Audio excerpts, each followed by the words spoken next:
All right. How does this look?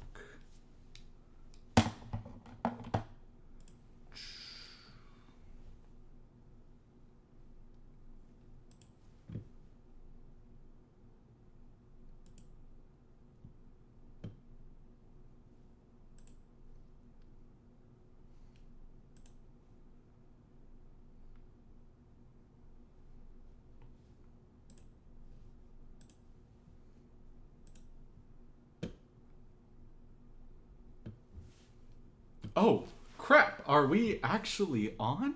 Oh my gosh. All right. There we go. Hello and welcome.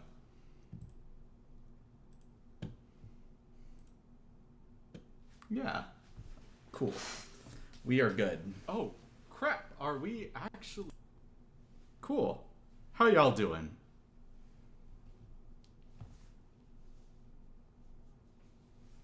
Sorry, this is my first live stream, so I'm having just a couple of difficulties trying to get everything working correctly, but we're just doing our thing. Yeah, cool. So, how you doing?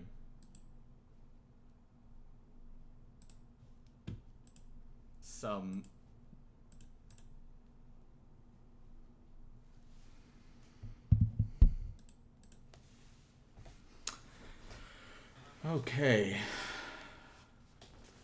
Yeah, we seem to be doing okay right now, which is great. Cool. Cool. Let us just chill with the vibes, chill with the good times. The live stream itself is probably going to last an hour or so we're just going to roll with that. Let me touch up on some things so I can make sure that the chat is actually chatting correctly.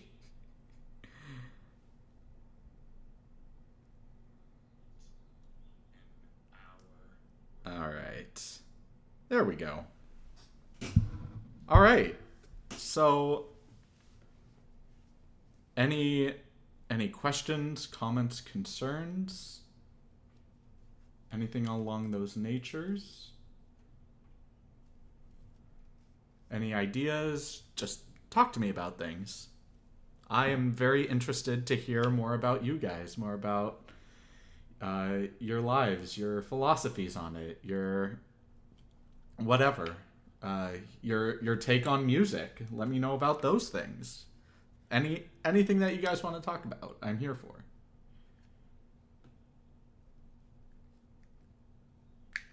Because the whole vibe of this stream is for me to get to know you guys, for you guys to get to know me on a more, even though it's parasocial, it's more on a, it's at least more on an intimate level than just doing a video and submitting that for everyone. So this will be really interesting. I'm excited to see how these live streams go.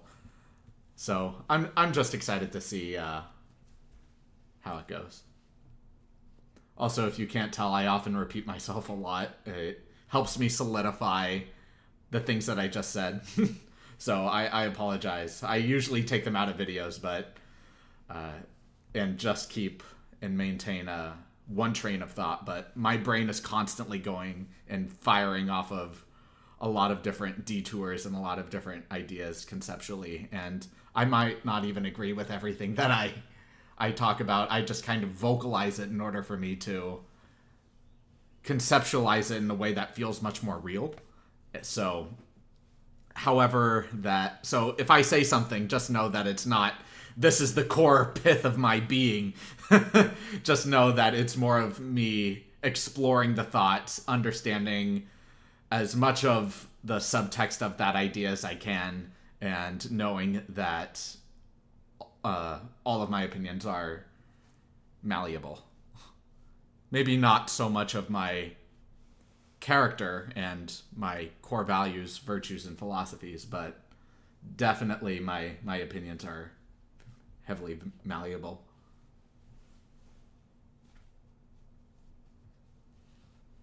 So yeah.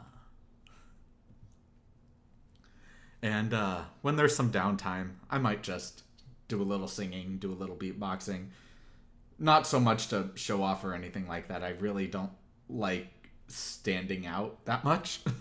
I'm very just bland in my superficial appearance, but I really do enjoy music. It is something that does mean the absolute world to me. So oftentimes, just to even pass time, but just to make myself feel really just nice, I guess. I'm constantly singing or beatboxing to myself just because it just makes me feel nice. I really don't try to do it for other people, which is why I try to keep it quiet and do it for myself only. But obviously, it's both of those things are things that make a lot of sound, so it is what it is. But you know, little give and take there.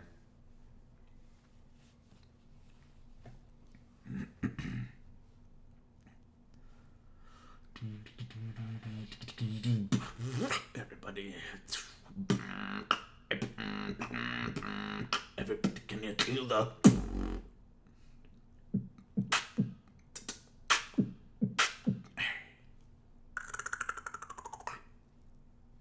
All right.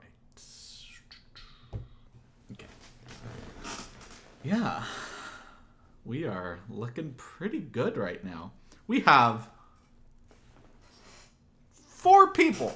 That is awesome. I actually didn't expect so many. Hello. Hello. That's really awesome. Thank you guys so much for being here. It really means a lot, to be honest. Like, I expected nobody to be in this stream. So mainly because this was more or less a test stream, my first stream ever. I don't have any other social media outside of YouTube, which is a little ironic because this is YouTube. I'm supposed to have social media and things like that in order to better promote and stuff. But no, I really dislike social media as a whole. And I just started YouTube more or less as a side hustle, but also an opportunity to grow my musical repertoire and an opportunity to reach out to a myriad of people with their own individual experience and philosophies on life, and just able to share their own account of wisdom that they've acclimated for themselves, and being able to better ourselves off of other people's lived experiences, I find to also be immensely valuable. So all of those reasons collectively, and a few more, are reasons as to why I began YouTube in the first place. But primarily it is both a side hustle and an opportunity to learn about others and other people's life and philosophies. I'm deeply fascinated by humanity as a whole, and I find so much value in human potential. And I talk about this in a lot of my videos, actually. But I'm just deeply fascinated by human potential and the capabilities that we have as human beings to just create complex ideas and create actions on them. But also at the same time, we're very emotionally driven creatures. Not everything that we do is, in fact, the majority of what we do is mostly not driven by soul logic, but rather an underlying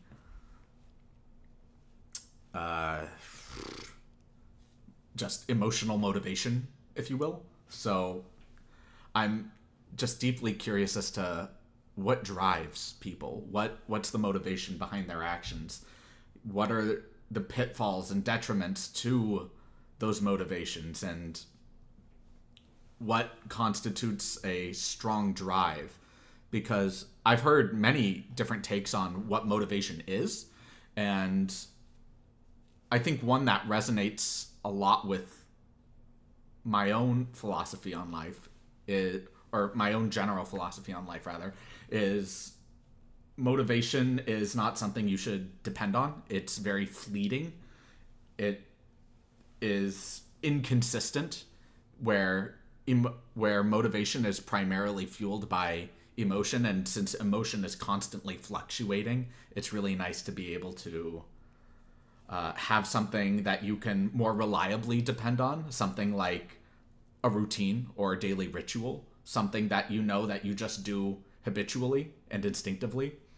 There are a couple of books that further highlight the power of habit, which would be Charles Duhigg's The Power of Habit and James Clear's Atomic Habits, both of which are very incredible books. I definitely recommend both of them. Because for me in my life, I'm a very emotionally driven person as well. I'm very naturally lazy, but the positives to being emotionally driven is knowing it, or at least having the awareness of the fact that I am emotionally driven, is the fact that I have better been able to assess what it is that is actually very valuable and important to me, and saying like, these activities bring me value, like contributing to other people, or being able to go to a park and pick up trash for that day, and being able to better the environment in some key way, or being able to go out and set up a chessboard and invite others to play with me and to get to know them and to understand them, or if they're having a particularly challenging time in their life and there's just nobody that they want to burden with it, so they kind of unload it on a stranger. I don't mind being that person to be there and to listen to them vent out their issues. Not to say that I'm any kind of therapist or anything like that, but it's really nice just to be able to have a human connection with someone, especially if those people have antithetical morals or exist outside of my own moral matrix, and their philosophy on life is antithetical to mine, or just varying degrees and levels, just however it is that they choose to engage with mine, regardless if they're in tune with mine. I definitely find it to be a very enriching and beautiful human experience to be able to connect with others on that level, on that not just superficial level of general interest and understanding what our politics are and what our religion is, or whatever it is that more or less is pretty contentious in modern society, but more of going to the pith of the person themselves, what their character is, what their values are, what their overall sense of morality and personal accountability and self-reliance, and what it is that they do for themselves that helps, or that rather allows them to become a more, not just a happier person contributing to society, but just an overall person who is happier living their life in a way that is authentic and rich, self-fulfilling for them. I find that to be very beautiful and charming, and very just, I become wrapped in it, and I'm just dazzled.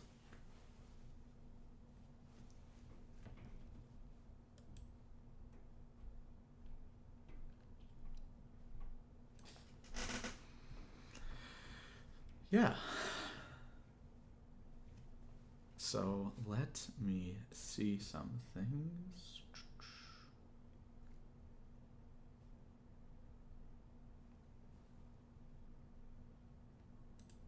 All right. Yeah, so what else? You might be wondering, why Thursdays? Well, at least from what I've been able to see, Thursdays seems to be a lot of upload days for YouTube channels. And as I'm constantly scrutinizing other videos and scrutinizing upload times and duration and what you can say within the first minute or so of the video versus just I'm just constantly studying on YouTube, wondering how I can grow the channel, not to immense popularity. I'm not trying to be like Mr. Beast levels of popularity or anything like that, because again, this is like, I would like to grow and I would like to be able to reach a more broad audience, to be able to discuss civilly contentious ideas and civilly discuss just general philosophies on life in a way that we can better each other through differing views.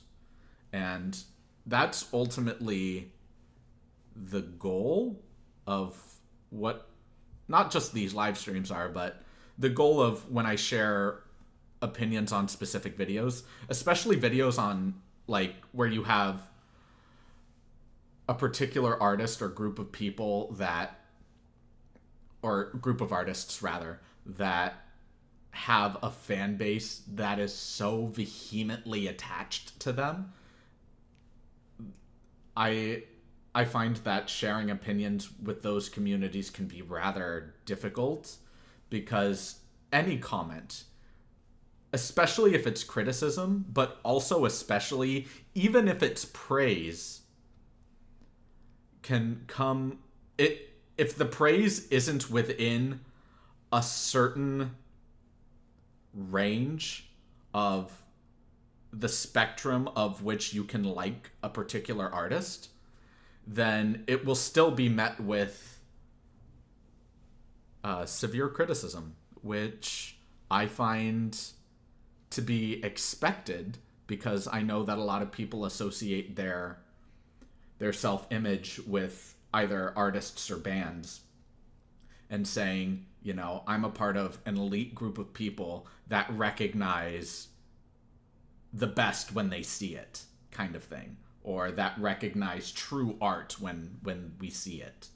And I don't know, I think there's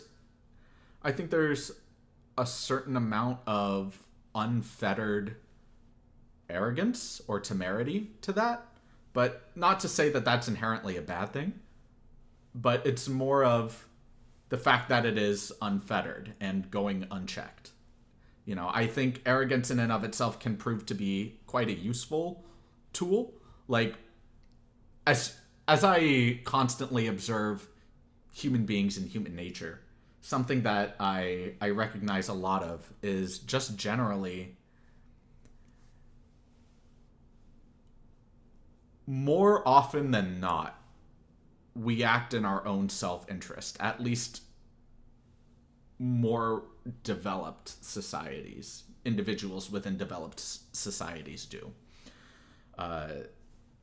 And even though we are rather groupish by nature, we do enjoy being a part of communities. It's what's allowed us to thrive up to this point. We also find a certain level of healthy competition to be useful and beneficial as well. We need competition in order to elevate us to bigger, higher, stronger goals, which I find to be equally useful and beneficial, not just for society in and of itself, but for our personal lives. You know, oftentimes in storytelling, you'll see a character that is met with a rival, and the rival either has to become really close with the other rival, the main character, let's say, or they just stay as a rival and an archenemy, and they're constantly doing battle or constantly doing whatever it is that they can to push each other up and elevate each other to higher points on what it is of which they are competing.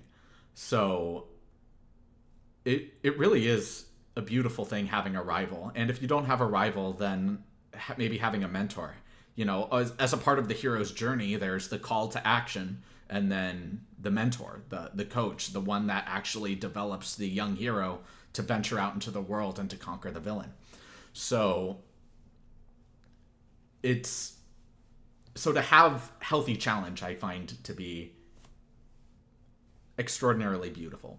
And to have a certain level of I'll show you, like, not everything that motivates us as human beings should be viewed, rather, in a way of purity. And what I mean by that is by saying your intentions, or rather the emotions that fuel your process into betterment, do not have to be the most righteous and pure, angelic, natured, period. Like, ultimately what I'm hinting at is, if someone were to, like, let's say you were a writer and you finished writing your first novel. It took you, I don't know how long it takes to write a novel. It took you a year and a half, let's say. And you're really proud of it. And you took that year and a half of just driven work and you finely tuned it, you've crafted it. And when you send it to a publisher, they just tell you this is hot garbage and there is just nothing redeeming about this. Having the mentality of I'll show you, and having the mentality of, well, now I'm very agitated and frustrated and I want to be able to go out into the world and prove to you that you're wrong. I want to be able to seek revenge, not in any kind of malicious way or any kind of physically, mentally, or emotionally hostile way, but more of saying, I'm going to use this pent-up frustration and anger and fear of failure and fear of the unknown and all of these feelings that we generally take as being negative and bad for us, but they are human emotions and they can be good for us if we utilize them in ways that are truly productive and beautiful. So if we're capable of utilizing that, because something that I notice is when it's rare, but when I become completely overwhelmed with anger, or I become completely overwhelmed in any kind of emotion that is just the pure essence of that emotion, I recognize that I get an extraordinary level of energy, of which that I didn't have before. And what I mean by that is I get this enormous amount of just raw, untapped energy that, and oftentimes I'll see people exert that same kind of energy through screaming into a pillow, through punching a wall, through going for a run, through doing something productive, let's say, like going to the gym. But to be able to cultivate something of real value by saying, I'm going to use this incredible amount of energy that I didn't have before I engaged with this incredible amount of raw emotion, and I'm going to utilize this incredible amount of raw emotion for my betterment, for self-improvement, for self-awareness, for recognition of things that I falter in. Oftentimes, people will be surprised to say, well, how can you not know this piece of information? It's so obvious, or it should be common knowledge. And, or in cases of, well, how can you not be aware of these types of events or aware of this kind of outlook when it's so obvious? It might be obvious to you, and it might be obvious to people existing within your social milieu, but it doesn't necessarily mean that it's obvious to all people. You know, there's a certain level of understanding and compassion for all people and all people's experiences and livelihoods that we have to take into account when engaging with others. And when I find extraordinarily beautiful about humanity is our ability to actually not just reason and critically think, but show empathy, to show kindness and compassion to our neighbors, to show kindness and compassion to those with whom we might even vehemently disagree with on varying levels. You know, I'm in a relationship with someone who has a different moral matrix than I do. And that might sound very bizarre, but more than anything, you know, she's my best friend. And we've gone through hell and high water together. And when I think about the reasons why I deeply love and care for her, it isn't because of our commonalities. It isn't because of the things that we share. It's actually because of our differences. Well, it is in tandem with the things that we share. You know, we love being able to watch certain shows together. We love being able to go out to certain places and enjoy our company together at those places and just go on adventures together. And we love all of those things. But something that I stress to her all the time, because it's something that she told me that she needs, and something that also helps verify my own emotions with her, so it ultimately benefits both of us when I do this, is whenever we get into a discussion about something of which we both fervently disagree, I find that to be an extraordinary opportunity to shut up and listen and to just more or less think of, wow, I am so fortunate to be with someone that has such a different view of the world and has such different, like, moral foundations and values different elements of life and humanity than I do. And I find that to be so endearing and gorgeous and beautiful, because, and something that I tell her, especially during those conversations where we just have deep disagreement, where we never really yell at each other, we never argue, we simply take the time to sit down, listen to the other person's point of view, try to understand it to the best of our ability, reiterate their points in a way that makes sense to us, and then we just ultimately, either during or after the conversation, I will say, I really loved the fact that we are so different. I love our differences. And it just cements the fact that we see past each other's superficial views on, say, politics, religion, the way that society should be run or could be run, or the way relationships could be held, and what's authentic and true for us as individuals versus what we think is generally correct for society.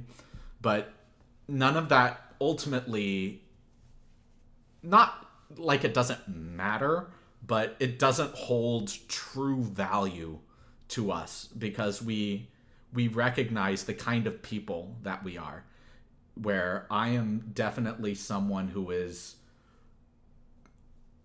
defined his life's task as, and a life's task is something where that I've been able to internalize as something where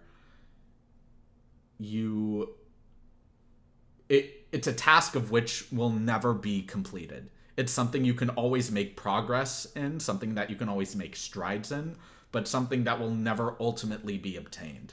Something that, hence the life's task, it's life's journey.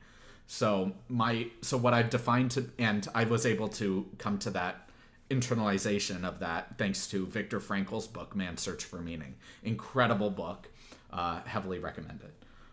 Very, very, very dark though. It talks about the it talks about Victor's personal experience going through concentration camps and being a psychologist himself.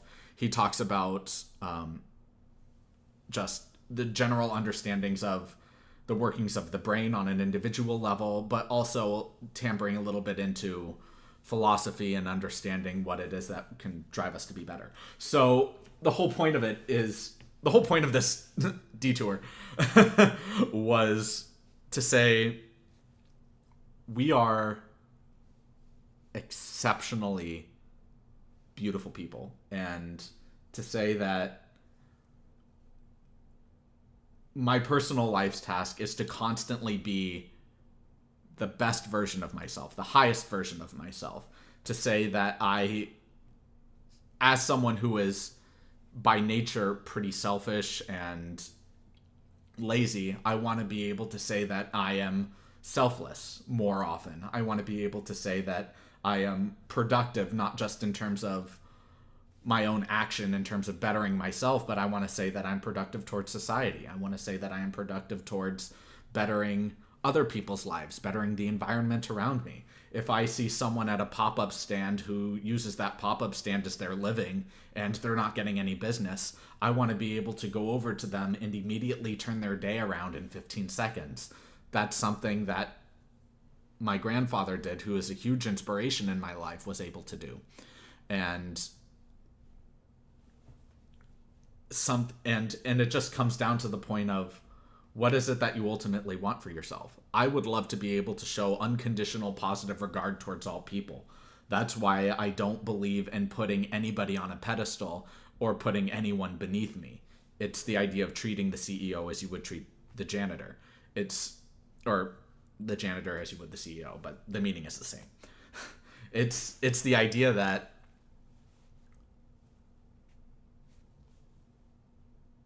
if you are capable of looking at all people as sources of wisdom, as sources of education, as sources of understanding, not just a little bit of yourself, because as human beings, I feel like you can always see yourself in another person, regardless of what their views are.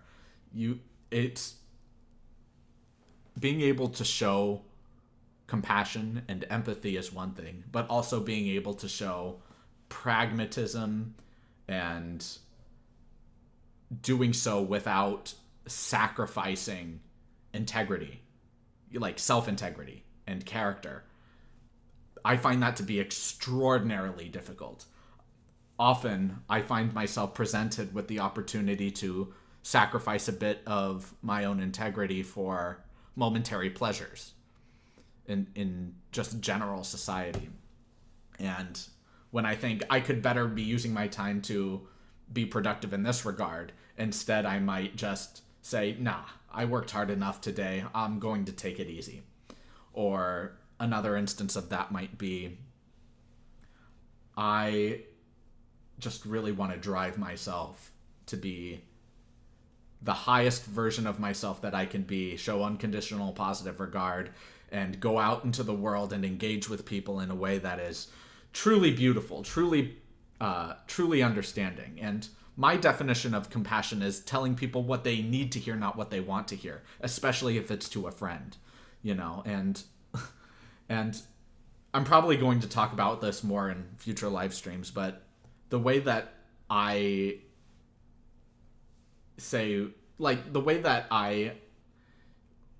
internalize what a friend is being a friend. Any friend is a full-time job that you are always on call for. And what I mean by that is by saying you have to be, if you are a friend to someone and they call you at 3 a.m. and say, I need to talk, you are there without question, without moaning or groaning. You are there to actively listen to them regardless of the hour. You are there. You are there to support them and to be there for them. which leads me into my next point of, well, what is support? And support, at least to me, is not just saying, oh yeah, I support this because it's aligned with my moral matrix. No. For me, support is where you go out of your way, often at your own inconvenience, to do something that you genuinely believe is the right thing. And I find that to be extraordinarily difficult. Something that I did and it pains me to say this, I've only done this once in my life, where at my own inconvenience, I pulled over to the side of the road and sat down to have lunch with a homeless man. Actually, 2 homeless men, but I only had a conversation with one of them because the other one was a little too far gone.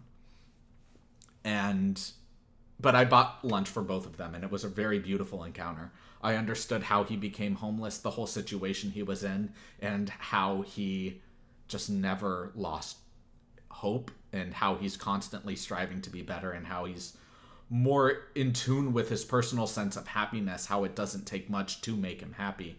And that's something that I really learned about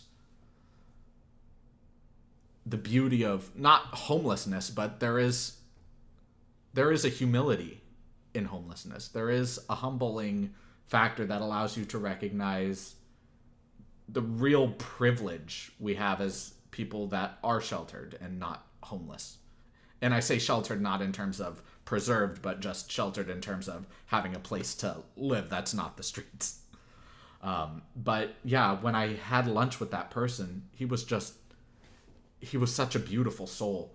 And you could just see it in his eyes that due to fate, cosmic cause and effect, or just the unfortunate circumstances of the world, however it is that you want to view it, life gave him a really terrible hand and just kept giving him terrible hands. And to just grit your teeth, set your heart ablaze, and just to keep moving forward and to still find beauty in the world, even though the world is rearing its ugly head towards you. I find that to be incredibly profound and a beautiful testament to the resilience and potential of what humanity is truly capable of. I am someone that does not like to be surrounded by extraneous things. You know, I can go through my entire wardrobe in a week and a half. I have a few pairs of underwear, a few pairs of socks, some flannels, some t-shirts, a couple pairs of jeans. And by some, I mean less than 10 for each of these things. And I'm perfectly content with that. None of my articles of clothing have logos on them because I don't need to support any team or group of people. I'm not a part of communities. I just really enjoy being able to... I really enjoy observing, is something that I've learned about myself. Aside from my personal passions, which is just being completely fascinated and wrapped by the human voice and what the voice is capable of, which is why I'm so invested in beatboxing and really great vocal performers. But I'm also fascinated by orators. I'm very fascinated by arbiters and philosophers and psychologists and political scientists and social scientists, sociologists, anthropologists, archaeologists. I'm really fascinated by humanity and what we're capable of just observing in our world, because there's so much richness and depth. When my partner and I visited an aquarium not too long ago, I was completely floored. Like, I was seeing fish that I've never seen before. I was seeing species of jellyfish that were just mind-boggling, species of frogs and of eels, and I was just completely taken aback. Like, the something that I reflect on daily, but going to the aquarium is what really just set it on fire. Is the idea of how immensely fortunate I am to live in a world with so much inherent beauty. Like looking at blades of grass and the natural and intrinsic complexity to just a blade of grass, let alone to a tree, let alone to all the varying types of trees, let alone to shrubs, let alone to animals. Like, I was reading up on, just like on a broad general scale, on ants and their behaviors, and it's really incredible, like this kind of hivish mind that ants have. Like, the moment they're born, they are designated a very specific role, very similarly to bees. And they go out and they fulfill their role, they do their tasks and duties, and that's it. You know, it's really incredible. And ants, at least from what I was reading, ants are blind. They go based off of each other. It's a 100% a teamwork makes the dream work environment, and it's just incredible. It really is, and to see that just ants have so much complexity, let alone human beings. Human beings have such an incredible, diverse array of potential for both great evil, but also great good. And to see all of our achievements and all of our setbacks as a species, it really just, it gives me so much hope for humanity. Even with all of the setbacks, even with all of the people screaming at each other, arguing, saying that you just don't understand my views, you just can't, you're just blind to the truth, or all of these things.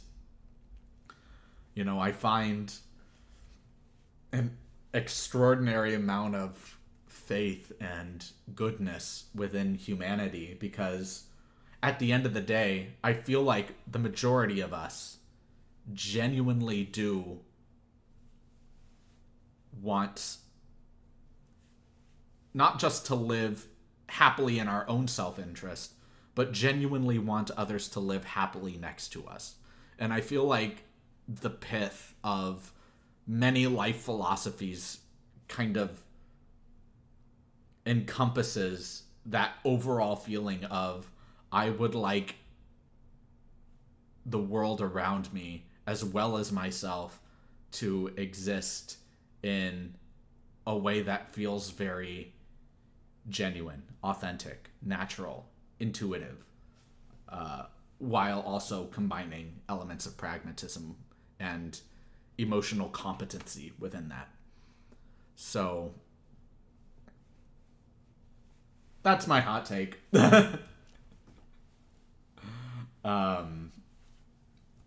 Let's see. What have I touched upon that I needed to get back to? Is there anything that I needed to do? I mean, I'm more than welcome to, or not more than welcome. I welcome anybody in the chat to provide questions, provide insights, provide anything, because I do see that 4 of you are here. And again, I'm actually deeply shocked that you guys are here. It's awesome that you are, and I deeply appreciate you being here. It really does mean a lot to me. Because again, I fully believed that this live stream would have nobody in it, since it's my first one ever and I'm having a hard time getting everything up and running. But, you know, it's a work in progress, but I'm making it happen. So I really appreciate you guys being here, even if you're silent. Again, it really does mean a lot to me that you're just even here listening to me ramble. But also, another reason as to why Thursdays. I am I wouldn't say, I'm someone who just likes ingesting media from,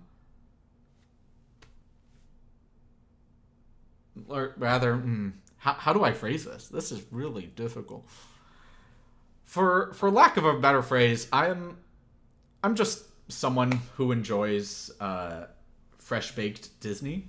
Not to say that I'm vehemently in support of the Disney company or anything like that, but it's more of I really like Disneyland. Disneyland is one of the very few places. Hello from Germany. I actually studied abroad there. That's awesome. It's great to have you here, man.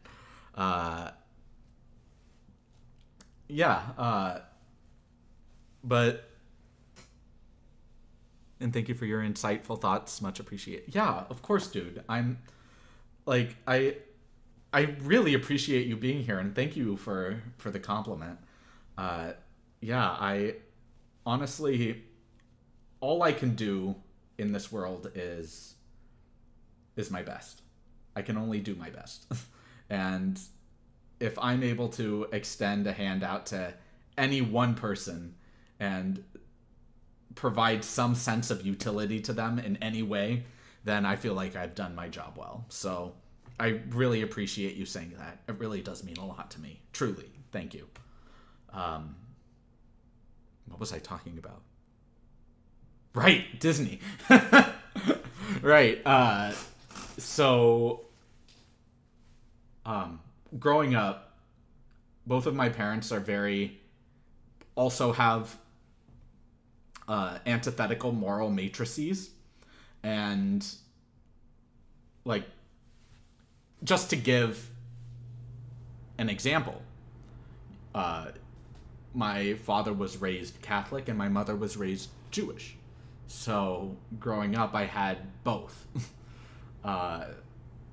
And ultimately, I came to my own life philosophies on life, I came to my own understanding of how it is that I wish to engage with life in ways that allow me to be true and authentic to my own moral code, and understanding with everything that I've experienced in my life thus far, what it is that I'm able to do with that acclimated wisdom and knowledge and transform it into something actually productive and something that I'm able to take with me in pride, in confidence, and with not in so much vanity, but in a way that enables me to express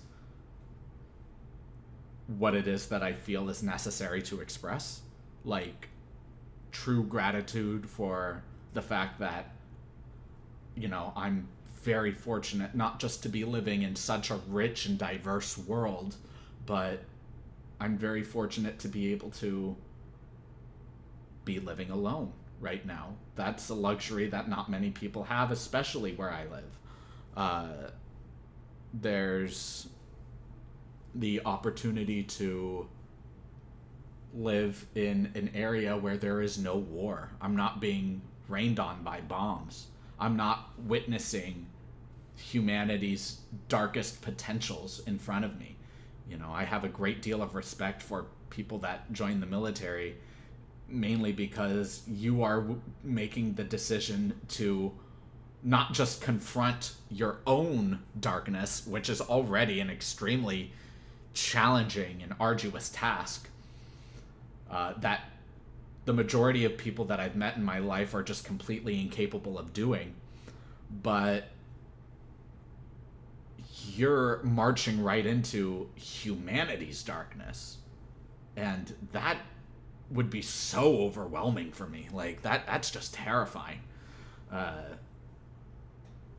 So, great deal of respect towards people who just make the decision to engage with something so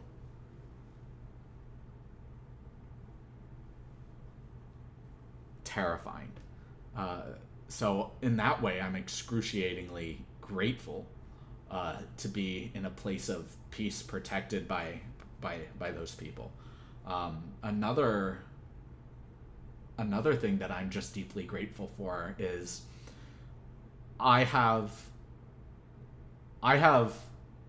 5 friends, and out of those 5 friends, and like I was mentioning before, those 5 friends are people in my life that I am there for. 24/7 on call. If they need me, I am there. And I can't really extend myself too far out, which is why I say I have tons of colleagues and acquaintances and people that I can be very jovial and gregarious with.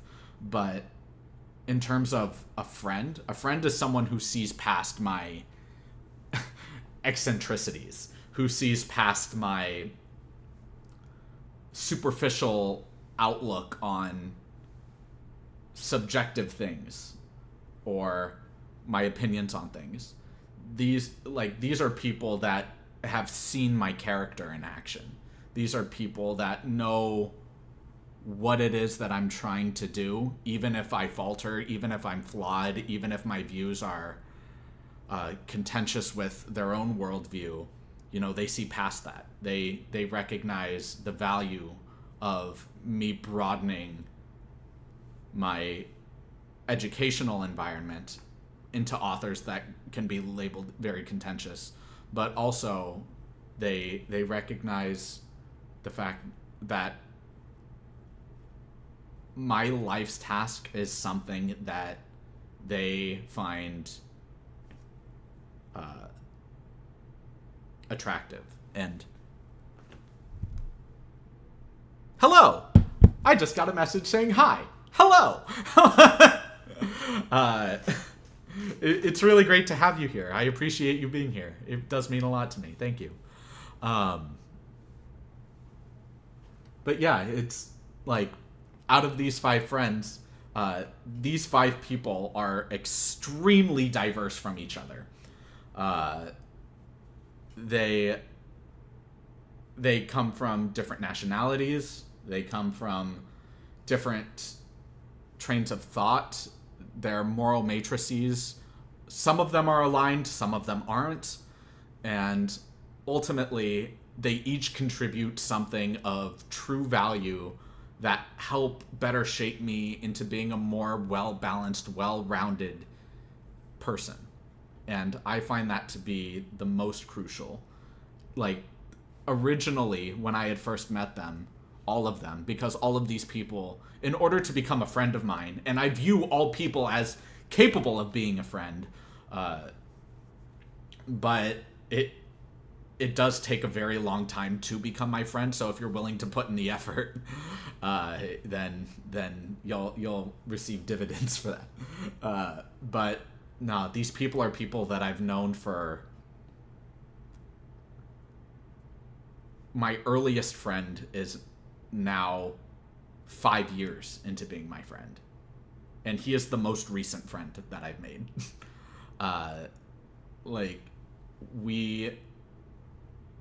Everyone else is 10 plus years.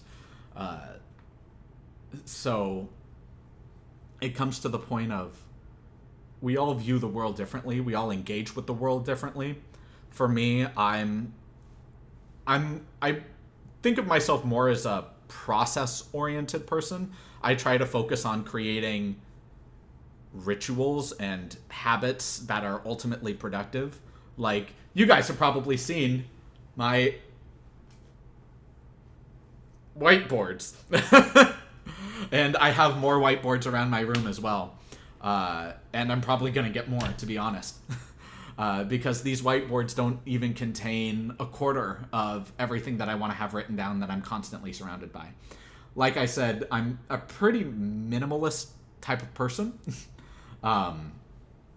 I don't put a lot of emphasis on things. I would much rather focus on what is it that I can do to fulfill my life's task, what is actually giving me a deep feeling of real substance, not just something hollow like a material good. And I'm not saying that material goods are just completely useless. There are material goods that I own that have deep sentimental value to me, but I don't go out and just buy things for myself. That's not what gives me real value. Things that give me real value are performing acts of service for other people. And that doesn't mean to say that acts of service is my love language or anything like that, but it's more to say that it's it makes me feel like I'm making some kind of leeway, some kind of progress towards my life's task of unconditional positive regard. And those are the things that really make me feel fulfilled. And those are the things that I try to target in my day-to-day. So with all of that said, something that I really love about my friend group is the fact that I try to communicate with them often, but there are times where we don't communicate for months at a time. We're all adults. We're all very busy with our own endeavors and our own lives and things like that, and all of that stuff. What are the whiteboards for? Didn't understand this. Do you take notes of what? Yeah, so the majority of my whiteboards, there are two behind me in shot, but there's multiple over to the side as well. And my whiteboards essentially have quotes from books that I've read throughout my life that I find great inspiration from, alongside movie quotes or show quotes from anime that I found a lot of profound messaging within as well, that ultimately help me structure my life in a way that allows me to stay grounded and not disillusioned from the earth, but also in a way that promotes human potential and capability. And what I mean by that is, what are some good examples? Anton Chekhov, who was a really famous playwright in his time, said, "Love, friendship, and respect do not unite people as much as common hatred for something." And I think that that's very grounding. You know, you look at a lot of groups and a lot of communities of people that don't necessarily unite around a common good, but unite around a common enemy. And that can prove to be a very useful thing, but it's very easy to get lost in that. There's a lot of pitfalls in that kind of group inclusion. So I use it as a way to understand that people do harbor hatred, but can also use that kind of raw energy and produce something of true goodness and true utility, true productivity, not just for their own self-interest, but towards society, towards others, towards their environment, and use it in a way that and utilize it in a way that actually promotes general goodness, common goodness that we can all benefit from. Hello, I just want to say that you make my day with every Dimash reaction you put. Aw, thank you. That really means a lot. Thank you so much.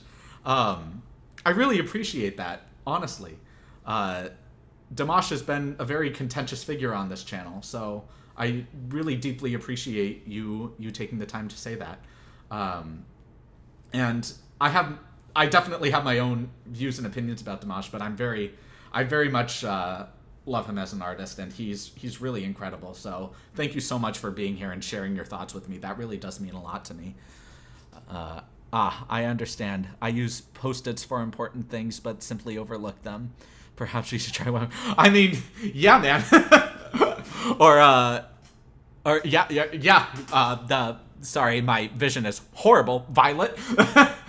Yeah, absolutely. Whiteboards are much more in my face kind of thing. Post-its feel so small that I would have to go up to them and see them. My vision is terrible. So to have something a little bit bigger, a little bit more broad and in my face has definitely been proved to be useful for me. Another one of my quotes is from Demon Slayer, where it was part of Rengoku's final phrase of, no matter how crippled you might be by your own uselessness or weakness, set your heart ablaze, grit your teeth, and keep moving forward.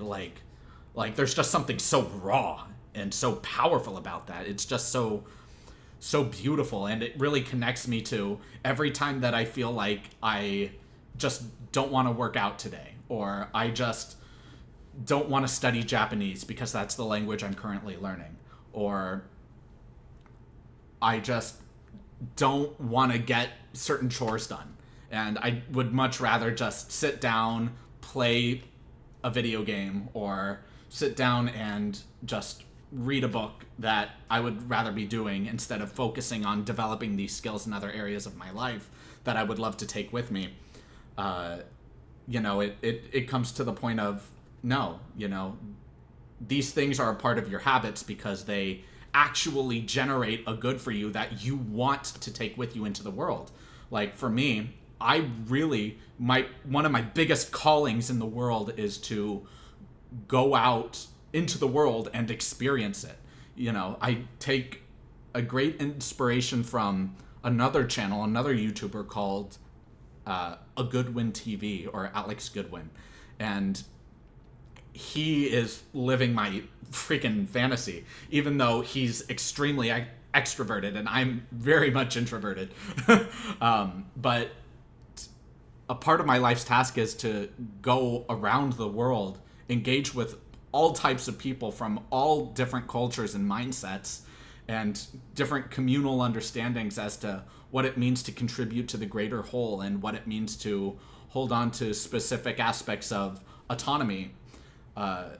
Like in Western society, if you were to introduce yourself, you might introduce your name and then go in to say that these are my interests, these are my hobbies. Whereas in Eastern societies, you might find more of introductions to be something along the lines of, this is my name, I am son or daughter of this, and this is the place that I work, this is how I contribute to society.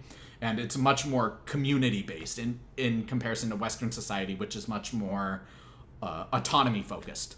So just to be able to engage with different cultures in a way that's rich and very meaningful, and I would just love that opportunity, which is why I find that learning languages is extremely important. And I actually learned this when I studied abroad in Germany. Shout out to the viewer who's from Germany. I studied at the Trossingen School of Music, and it was such an incredible experience. I will never forget it. The thing that I probably disliked the most was beer is considerably easier to get than water. And I live off of water. I don't know about anybody else that lives in Germany, but I live off of water. So it was always humorous to me, but also to some degree kind of challenging for me to just get water. But that was also at a time in my life when I was an alcoholic, and I want to say, I was in Germany. I was allowed to drink liquor at that time.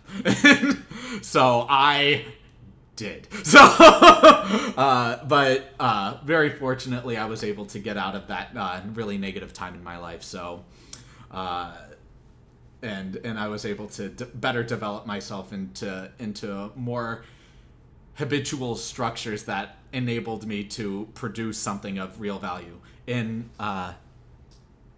Dimash, War and Peace, please. Super. Okay. Yeah, I mean, more Dimash videos are definitely on the horizon, so fear not. So, but with that said, like, I want to say the majority of my life, the thing that's caused most of my internal suffering, at least for me personally, this doesn't apply to everyone, obviously, this just applies to my own view.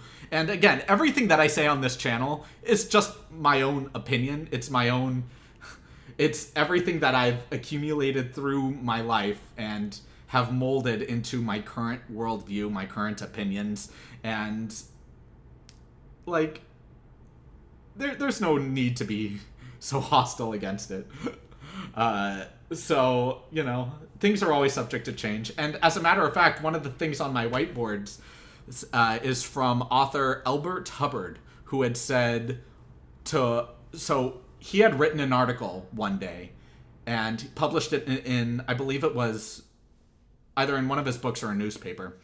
And someone who disagreed with it wrote to him and was just very fervent about their views, about how much they just disliked his article. And his response to her was, I don't entirely agree with it myself. Not everything I wrote yesterday appeals to me today. I'm interested to learn what you think on the subject. Which just immediately diffused all of the tension and all of the stress that woman was having, thinking that she needed to defend her own views against a person who was so empirical and so sanctimonious and just appearing as though he's coming from some kind of moral superiority or some moral high ground. And no, he was just saying, look, I have views, and these views are, of course, subject to change as I go through life. But all I can do is take everything that I know today and just say, this is how I view it today. I don't know how I'm going to feel about it tomorrow. I don't know how I'm going to feel about it 10 seconds from now. But if I vocalize it and say it, and it rings true for me, then I'll stand by it. And if it keeps ringing true to me, then I will continue to stand by it. But if there comes a point, either 10 seconds from now, tomorrow, next week, next month, next year, etc., where there just comes a point where it no longer rings true to me and a new philosophy rings true or a new opinion rings true, then of course then I'm going to adapt and evolve to it. Because that's what my intuition is telling me to do. That's what my understanding of self tells me to do. To be completely stubborn in one particular view for the rest of your life, I think is actually very debilitating. And I don't mean to say that in terms of other people and shaming other people for doing that. This is absolutely focused on my own experience and how debilitated I was when I just completely focused all of my time, effort, resources, and energy into people pleasing, into just being a leaf in the wind, being blown by life in every which way, not really understanding or having any kind of foundational roots to really build myself on top of. The moment that I actually removed myself from different social groups that I vehemently expressed support of and started working on myself, started working on, well, who am I? What are my weaknesses? What are my strengths? How can I capitalize on my strengths? And how do I transform and mutate my weaknesses into strengths? The fewer weaknesses I have, the more durable I can become, the more rugged I can become to better handle the adversarious nuances and vagaries of life. So to be able to cultivate myself into something that I could be proud of, not that I think other people would be proud of, but something that I can take great pride in, something that I can feel confident in myself in, I began to remove myself from different social communities because I wanted to say, I want to be able to look at particular, because if I'm to be able to fulfill my life's task in some meaningful way, which is to show unconditional positive regard towards all people, which includes people of which I have antithetical moral matrices with, then I would need to not be a part of any group that has its own moral matrix, that has its own life philosophy of which its followers live and abide their life by.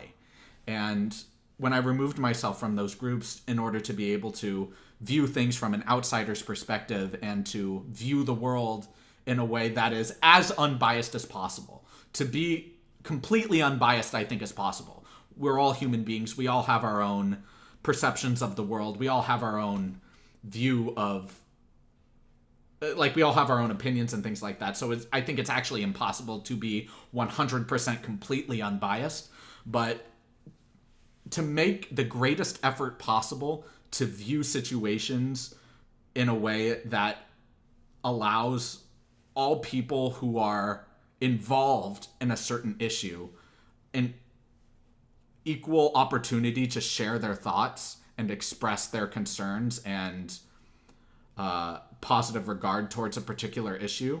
Like, these are the things I like about it. These are the things I don't like about it. Another person might say the things that you like about it are actually the things that I don't like about it. And then you can actually create meaningful discussion based off of those things. Wow, you're so... that's that means a lot. Thank you so much for the kind words. It's a virtue being able to connect with you. It's a virtue being able to connect, and you realize it's not true anymore or has changed. Many people can do this. Yeah, absolutely. It's the idea that we as human beings, it's in our nature to adapt, to evolve, to change.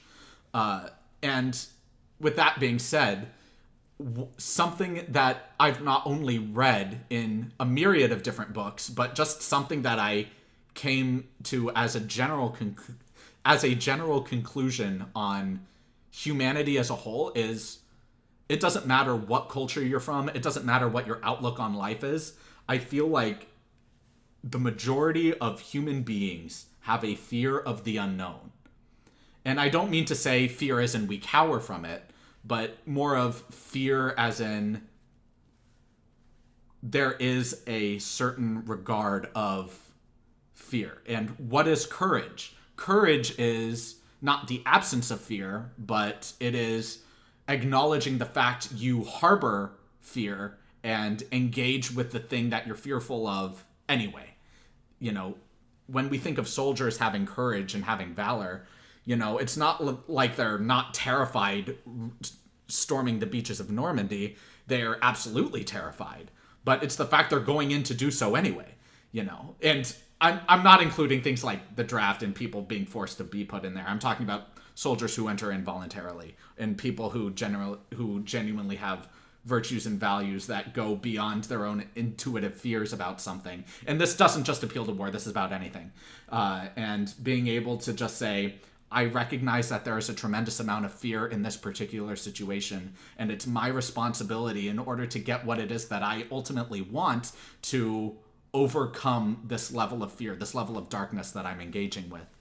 Hello, I've really enjoyed your voice play analysis. What you're speaking of now, I've enjoyed your color of Man in the Mirror. Yeah, absolutely. I love Michael Jackson. Michael Jackson and Freddie Mercury are a couple of the greatest performers I've ever had the pleasure of watching. And I'm deeply devastated that I'm unable to watch them live. But just through the videos and clips and music and sounds that I've seen, there's just... I'm just completely dazzled by their ability to perform. Absolutely.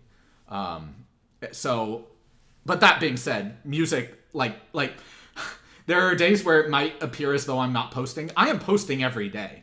There are videos that just don't come out because they're being blocked by YouTube because the copyright is just such a nightmare. Like Pentatonix's Can't Help Falling in Love wasn't available to be viewed for, I want to say, 3 days. I already posted Pentatonix's rendition of Hallelujah, which is still blocked.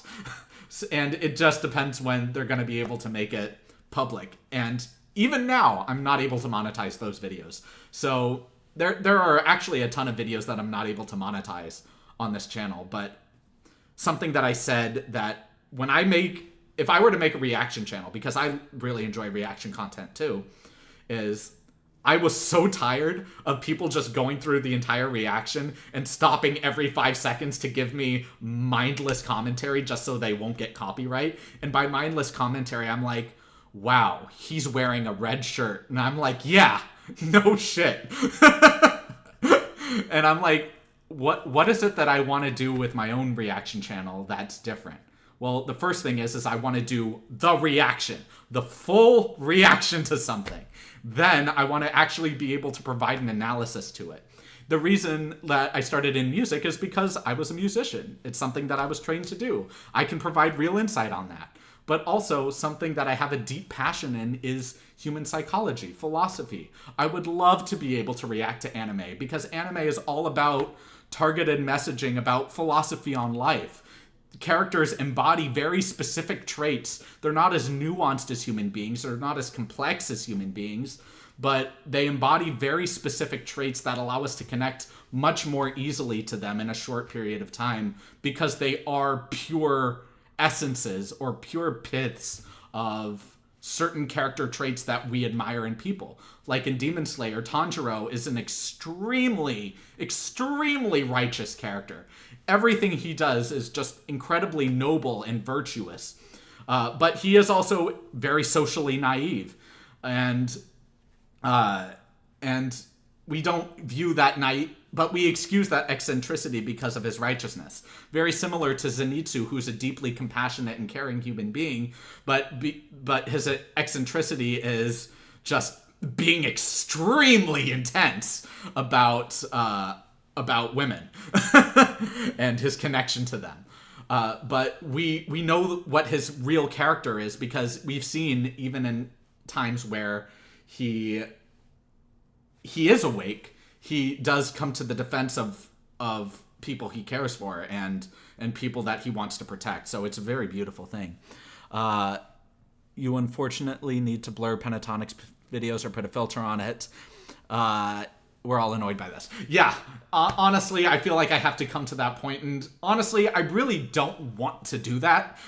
But I will try it for the next Pentatonics video and see how it works. I'm still getting used to video editing. It's not my forte at all. Technology is not my forte at all. I am an opera singer. I take sheet music, the actual paper, and notate with pencils. So learning how to just make basic thumbnails, learning how to do basic video editing was actually much more of an arduous process for me than not. So I really appreciate the insight, and I might do that in the future, but I have to learn how to do that. What's your favorite anime? I like a lot of different anime for a lot of different reasons. Like, I really enjoy Fruits Basket for its overall human connection. And the thing that makes it very compelling for me is there are characters that have kind of an unscrupulous Machiavellian nature that twist the purity and general omnipotent nature that is our main protagonist, Toru. Like, she is pure light and pure goodness. And the world around her social milieu is just so conniving. And people use their guile and scheming nature to pervert the world around her, but she uses her inherent good nature to be on full display, and that's so beautiful to me. That anime really shines to me in terms of, regardless of the darkness around you, what are you going to be able to do in your life? Are you going to be that shining light regardless if everything else around you is crumbling?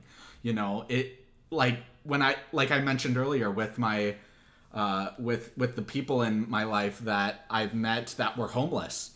One of my 5 friends used to be homeless, and something that I learned from him and the other conversations I had with the homeless, it's just, those were some of the kindest people I've ever met in my life. And it's not just because there's a simple humbleness and humility in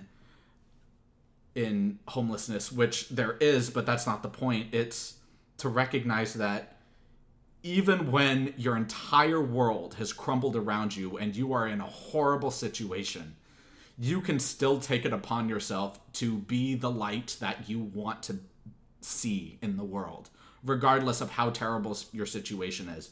So oftentimes when I think that I'm just completely overwhelmed by emotion or completely overwhelmed by what life has handed to me, and it just makes me acrimonious and resentful, I often think of Fruits Basket in terms of, well, let me take a few deep breaths and reflect on what it is that I actually want to portray to the world, which is to be kind-hearted, to be good-natured, but to also be strong, to also have a certain semblance of power. Like, I think of Robert Greene's The 48 Laws of Power in this regard, because that book is an incredible book as to how to understand when others are playing power games and how to defend yourself against those power games. And it's really beautiful and really meaningful to me to recognize, all right, I've read the book a couple of times. I'm aware of the signs that people are playing power games. And when I recognize those signs, and I am absolutely confident that somebody is trying to pervert my mentality or play a power game to try to gain dominance over me, I know how to handle it. And on top of that, I know how to continue radiating this general goodness and light off into the world while still presenting myself as someone who is powerful and capable and not to be trifled with. And therefore, I'd say my favorite animated show of all time is Avatar: The Last Airbender, period. But my favorite anime, in terms of storytelling and the way it's structured, I think Attack on Titan is very well structured, very bulletproof, and very finely tuned. In terms of character development in anime, I think Haikyuu is amazing. That's actually an anime that I really want to cover on the channel. In terms of generating connection between certain types of personality traits, I think Demon Slayer does a really great job of that. Understanding that each and every one of us, even demons, have their own backstory that we can sympathize with. The fact that Tanjiro was able to see himself in the person or in the demon whose head he was cutting off was so profound to me. It moved me on so many levels. And so to identify one particular anime is too difficult because I love so many different anime for so many different reasons. But if you're asking me my favorite animated show of all time, Avatar: The Last Airbender. Because it doesn't just have the theming and things that I love, but it was also introduced to me the first, before any of them. I got into Avatar as it was debuting in 2005. And I was watching it weekly, and I grew up with it, and I love it so much. It has aged like a beautiful fine wine. Beautiful.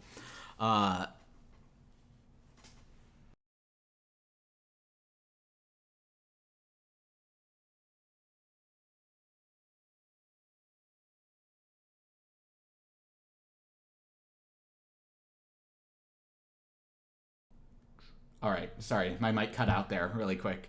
But we should be good now. Somebody said something that I want to take the time to see, and I do not see it. That is fine. Okay. So, yeah, ultimately, it just comes to the point of I love Avatar. It's such a great show. The development is incredible. The theming of the show is incredible. I often quote it, and I think Iroh is probably my favorite character in anything. It just... Sorry, raised my... Oh, all good, dude. I just want to make sure that I'm responding to everyone. Or responding as often as I can anyway. But, yeah, it's just... He is the prime example, Iroh, of someone that is immensely powerful and just exudes strength, exudes power, to where we can recognize that power and strength aren't bad things, they're necessary. But also, he practices compassion, practices kindness and patience and understanding. It definitely reflects the ancient phrase of, I'd rather be a warrior in a garden than a gardener on a battlefield, just in terms of, if you can practice true patience and understanding while also having the skills necessary to defend yourself. And by defend, I don't mean to be defensive. I mean to be able to say, if you are being assailed against, then to be able to assert your power level and immediately come back to say, I do not wish to exist within this field, but will do so when absolutely necessary, which is exemplified in the season 1 finale of Avatar, where Iroh approaches Zhao and says, you know, the Avatar's right, Zhao. If by killing the spirit you don't just hurt your enemies, you hurt yourself. Whatever you do to that spirit, I will unleash on you tenfold. Let it go now. And there's just this pure righteous anger, and it's so beautiful because it does come from a place of sincerity, a place of true compassion, a little bit of self-interest, which is we need this in order to maintain a balance, but also it is a righteous anger, and you can feel the power and weight behind his words. You know, he wouldn't be able to say that if he didn't have power, but at the same time, it does come from a place of compassion, a place of empathy and understanding and care, and he's such a well-written character. I love him so much. Did you watch the live action of Avatar? Are you referring to the movie that shall not be named, or the series? Because I have seen the movie, which is an absolute tragedy, and I have yet to see the live action series. But to be honest, I'm not really excited or motivated to see it. Mainly because Avatar: The Last Airbender is really incredible, not because it's being constantly explored more of. And I know Avatar Studios is making new stuff and new content, and I'll watch that, sure. But the reason I love Avatar is because it's a story. And it even highlights that through its title cards when they say it's book 1, chapter 1. You know, you have books and chapters to emphasize the idea that you have a definite beginning, you have a rising action, you have a climax, you have a falling action, and a resolution. You have just this beautiful progression of storytelling with a definite ending. It definitely ends with the war is over, Zuko became... Sorry for spoilers if you haven't seen Avatar. The war is over, Zuko became Fire Lord, everyone is happy, they're living in an era of peace, Aang gets the girl. I don't think it was necessary that Aang needed to get the girl. I don't think it was necessary about ships, but that's just my own personal view. You know, it really does round out everything, though, I will give it that. And it ends. The show ends right there. And that's beautiful. Like, to me, Star Wars, the original 3, beautiful. Definite beginning, middle, and that's it. Beautiful. And then you had the prequels. It added a lot of substance to Star Wars. And I'm like, yeah, you know, I really appreciate this whole Skywalker saga. Like, it doesn't replace the fact that the original 3 were a really great story in and of themselves. But now we get a little bit more context, which is always really nice to have in terms of its world building. So in terms of Avatar live action, I'm pretty sure it's just a retelling of the story in live action, and that really doesn't appeal to me. It doesn't really add anything of real value to the existing story. So I'm not really excited to see it. But when I do get into shows and different reactions, and if it's demanded enough, then I'll do it. But it's just not anything I'm too excited for, you know? The series, yeah. Yeah, okay. So, yeah, there's my 2 cents. But, yeah, that whole show itself is... Like, the original show that debuted in 2005. Very sentimental. Very sentimental to me. But just so profound and beautiful. And their magic system of bending, really incredible stuff, basing it off of real-world martial arts. You can connect with the characters more that way. It's just... It just did an exemplary job of building its characters, making the characters likable, yet also flawed. And that's something that I feel like anime is missing at times. Not all anime. There are definite anime that highlight character flaws, which I think is very important. But also just recognizing that, you know, human beings are extremely complex and nuanced creatures. I find it very rare that people ever communicate what it is that they actually want, or what it is that they actually crave from, not just from themselves, but from others, from their environment, from the world. So to be able to engage with the world in a way that is really meaningful, and to engage with others in a way that is accurate and succinct and actually describes what it is that you want. I feel like at least the majority of people that I've spoken to on a one-on-one basis, I find that many people are too ashamed to admit what it is they want because their cardinal desires are frowned upon in just general society. Or it might appear too selfish, and especially in this age of social media where everything is constantly being judged and criticized by others. If you are someone who genuinely derives value from others' opinions, then social media is the absolute worst place you can ever be. And that's the problem with it. Like, we're also addicted to our phones, and I am no exception to that, where we're just constantly checking. Like, there was a social experiment to say, go 15 minutes without reaching for your phone or having the impulse to reach for your phone. And I couldn't do that. Like, and I don't even have social media. Like, I use my phone for calling people, for text messaging, and YouTube. And that's pretty much it. But no, it's like I'm constantly looking for new videos from creators that I really like, seeing what their insights are.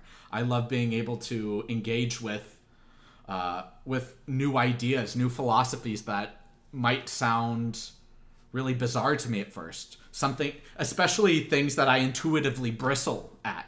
You know, I would love to be able to explore more of those feelings. Why did I bristle at this intuitively, instinctively? What is it that rubbed me the wrong way? What gave me a flash of disgust when I initially encountered this?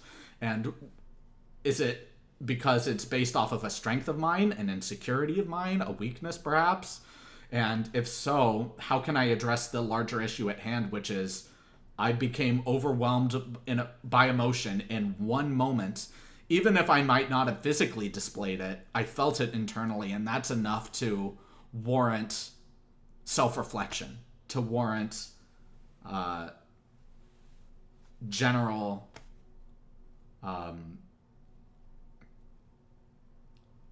feelings of action, to create actionable steps, rather.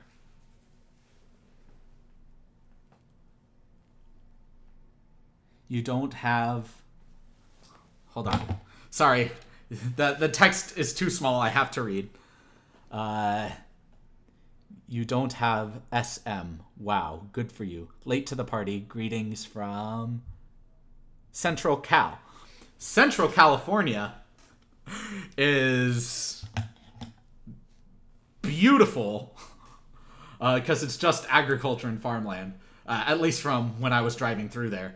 But also at the same time, there's nothing there but agriculture and farmland. So good for you for making hopefully a very peaceful life out there. I do not know what SM is, unfortunately. If you could be more specific as to what that means, I would really appreciate that. Also, keep in mind that I am not up to date with current lingo. If you see in my videos, I very much use old jargon because it just connects with me, and it's something that I find a lot of humor and charm in.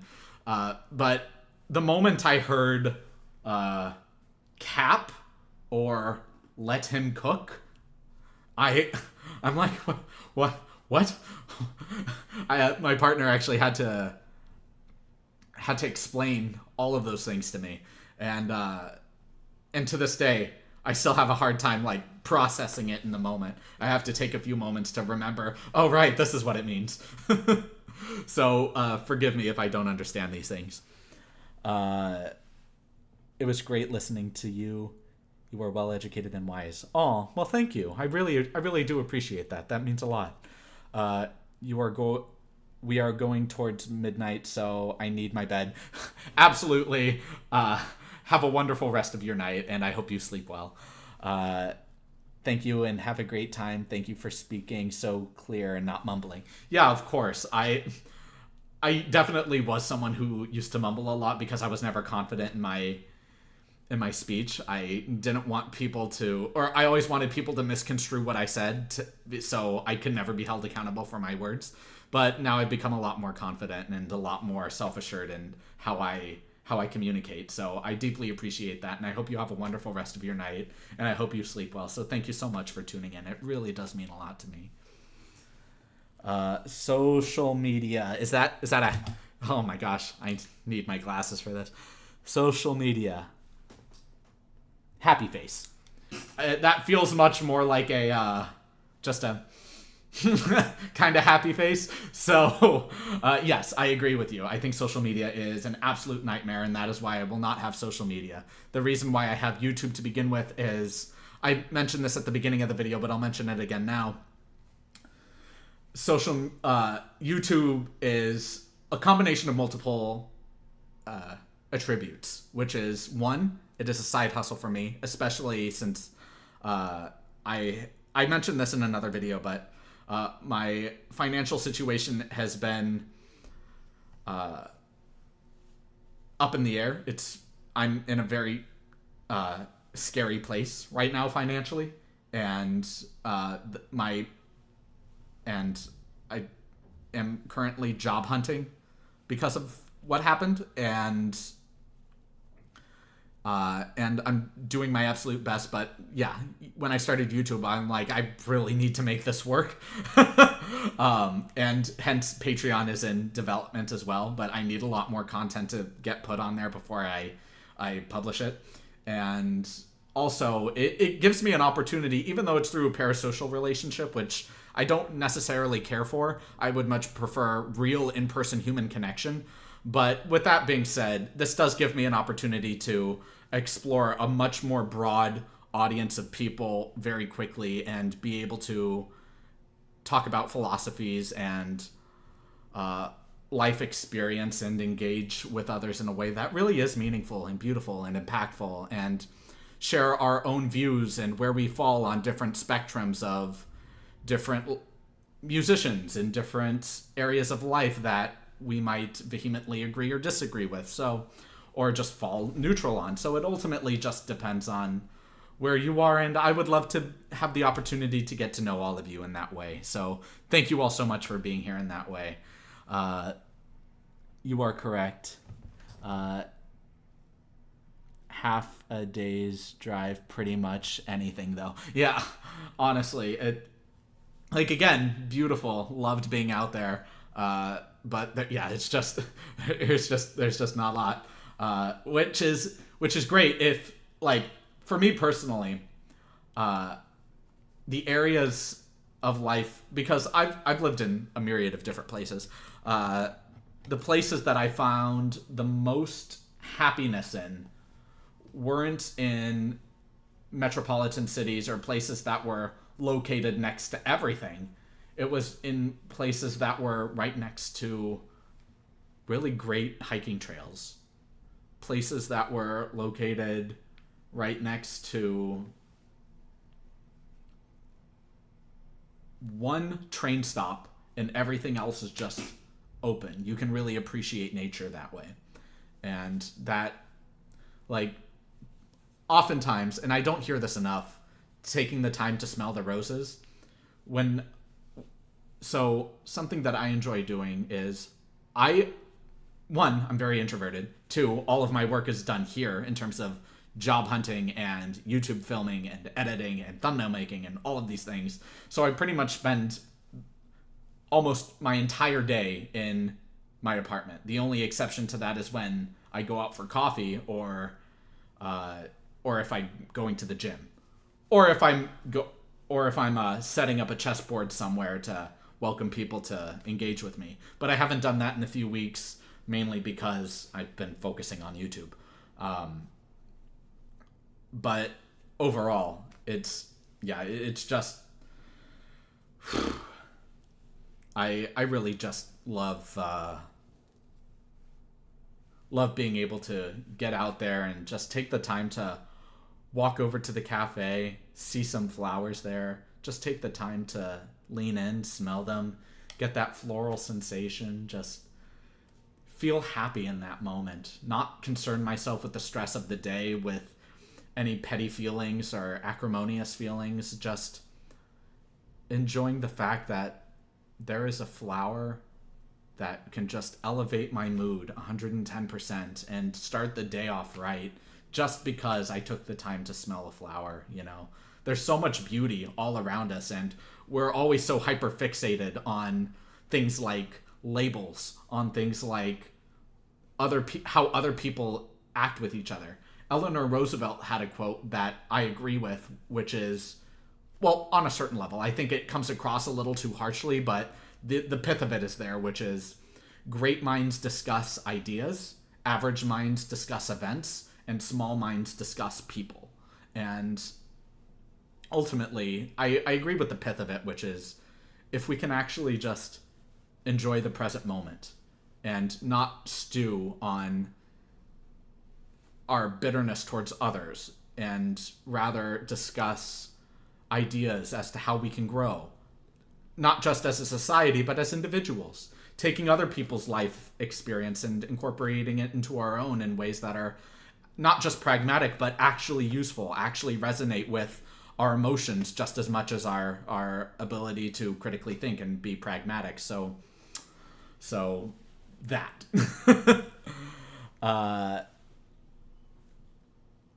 Couldn't be a content creator myself.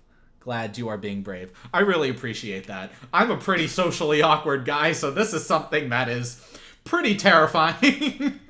Not gonna lie, but you know, like I mentioned before, I think that there's a ton of utility in this, not just in terms of finances, but in terms of being able to communicate with a broad audience and talk about these things, talk about our life philosophies and our understanding of the world around us, and being able to engage in ways that are really meaningful and provide real senses of value. That really does mean a lot to me, like a ton. And you never know who you might come across. You know, like something that I was told in my music entrepreneurship class in university was, networking is everything. It doesn't matter the field you're in. Networking is everything. You know, everything is just either seniority based or nepotistic based. And if you want to make it in the fields, you got to know people. That's just how it is. And even though I resist it, I acknowledge the fact that it is a thing. And I'm someone who is not intentionally challenging the status quo, but I do so a lot. Just in terms of, not in terms of any malicious or hostile way, but I'm just someone that constantly loves to explore ideas. I've always been a very inquisitive person. And I love being able to see, if I do this thing that I've done a million times, but I do it ever so slightly differently, I wonder if the outcome is going to be different, kind of thing. And I love constantly poking and prodding things, testing my boundaries and limits. So not just within myself and what it is that I'm capable of, but within society, and seeing what gets immediately rejected with hard clout, with society's clout, or just or whatever it is. You know, I love being able to expand and push boundaries and broaden my horizons in that way. Good luck with finding a job. I really appreciate that. That has been a very arduous process. I've spent the latter half of this past year developing new trade skills in data analytics, which, again, not something I enjoy doing. In fact, I actually have a resentment towards it. It's very irritating spending so much time on my computer towards something that I'm just not passionate about. It feels like such a sludge and a grind. And even though I'm getting better at it, I still don't find any real enjoyment at it. And just trying to get my foot in the door in an entry level position is freaking impossible. I've resorted to, okay, well, this obviously isn't working. What is it that I'm able to do? Well, I've been a barista for a very long time, so I don't mind stepping back in that role if I really, really have to. So I've been applying there again to different positions like that at hotels and hospitality areas. I've been alongside applying to data analysis jobs, and again, I'm not a tech person. I do not like working with technology that much. I would much rather just go out and enjoy the world around me. But that's not the world we live in. So, well, it's not my social environment that I live in anyway. So, unfortunately, I gotta do what I gotta do to survive. But it is what it is. You have a wealth of knowledge, and I'm grateful for you taking the time to share it. Aw, thank you so much. And well said. Oh, guys, thank you.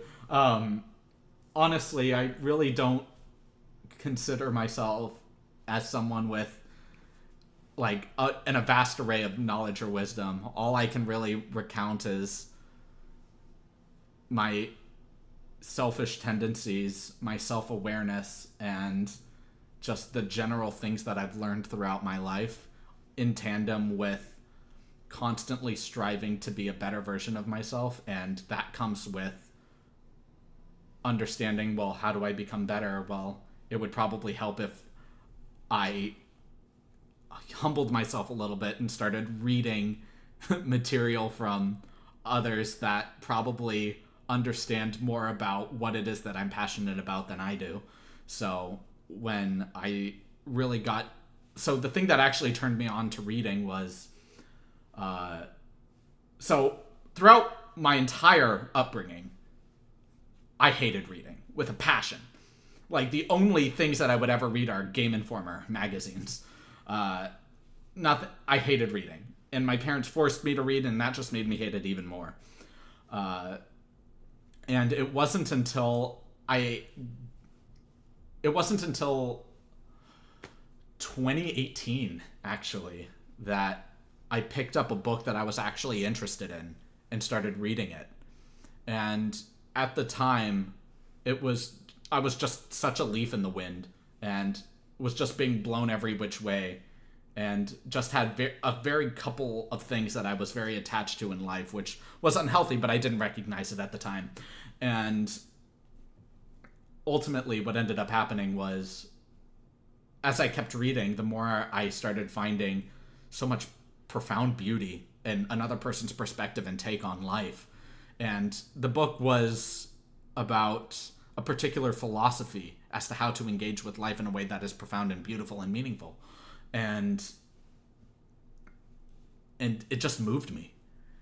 And even though I didn't take every single word to heart, I took many of the themes and general raw ideas that were being discussed and applied them to my life in a way that was actually applied them to my life in a way that actually made me as a person more productive and more useful, not just for my own self-interest purposes, but towards others, towards my life's task, what I've defined to be unconditional positive regard for others. So ultimately, I just find a lot of general appreciation for others thanks to that book. And that book sparked a bunch of other books, such as Man's Search for Meaning, The 48 Laws of Power, The Laws of Human Nature, The Power of Habit, Atomic Habits. The book I just finished reading, actually, I just finished reading it today, which is a very insightful book. It's called... Oh my gosh, what is it called? It's called The Righteous Mind by Jonathan Haidt, and Haidt, and D as in dog, T as in Tommy. And the book itself does the absolute best job it can from as pragmatic a view as possible while also consistently recognizing the importance of emotions. And what it does is it does its best to bridge the gaps between people with different moral matrices. And what I mean by that is, like, here in the West, we tend to have frames of mind where we categorize people in groups, or we add labels to things that are just completely unnecessary. And it honestly divides us a lot more than unites us. Like, there was that quote I mentioned earlier from Anton Chekhov, which was, "Love, friendship, and respect do not unite people as much as a common hatred for something." And honestly, the more that people villainize others, I feel like we're just moving in so many steps away from where it is that we need to be. Creating a society in which we're able to openly discuss ideas and find the value in multiple trains of thought that aren't just black and white. But the original name of my channel was going to be Gray Space, because we exist in such a gray world. There's like, and by gray I don't mean colorless or monochrome. I mean there's so much nuance in the world and in ideas and pretty much in everything. And to be able to just say, I know what's right, I know the truth, the other side is just blind to it, I find that to be pretty sanctimonious, and it kind of highlights a sense of temerity. And if we can actually just create conversation, like, my partner and I have different moral matrices. I have a particular view as to what it is that I want out of a relationship versus what it is that she wants out of a relationship. But, you know, we have a very long history together and have built a very strong rapport with each other. And we ultimately know what our character is. Like, we're able to look past our eccentricities. We're able to look past each other's failures and faults and the things that really just bother us intuitively, because we understand where it comes from. We understand what it is the person is ultimately trying to achieve, and what it is the person is ultimately after, and what it is that they're trying to gain in life. Like, for me, I want to show unconditional positive regard towards all people, which means showing compassion to people who might hate me, which means showing compassion to people whose views of the world might be very hostile and malicious, but doing so from a position of strength and not letting them walk over me.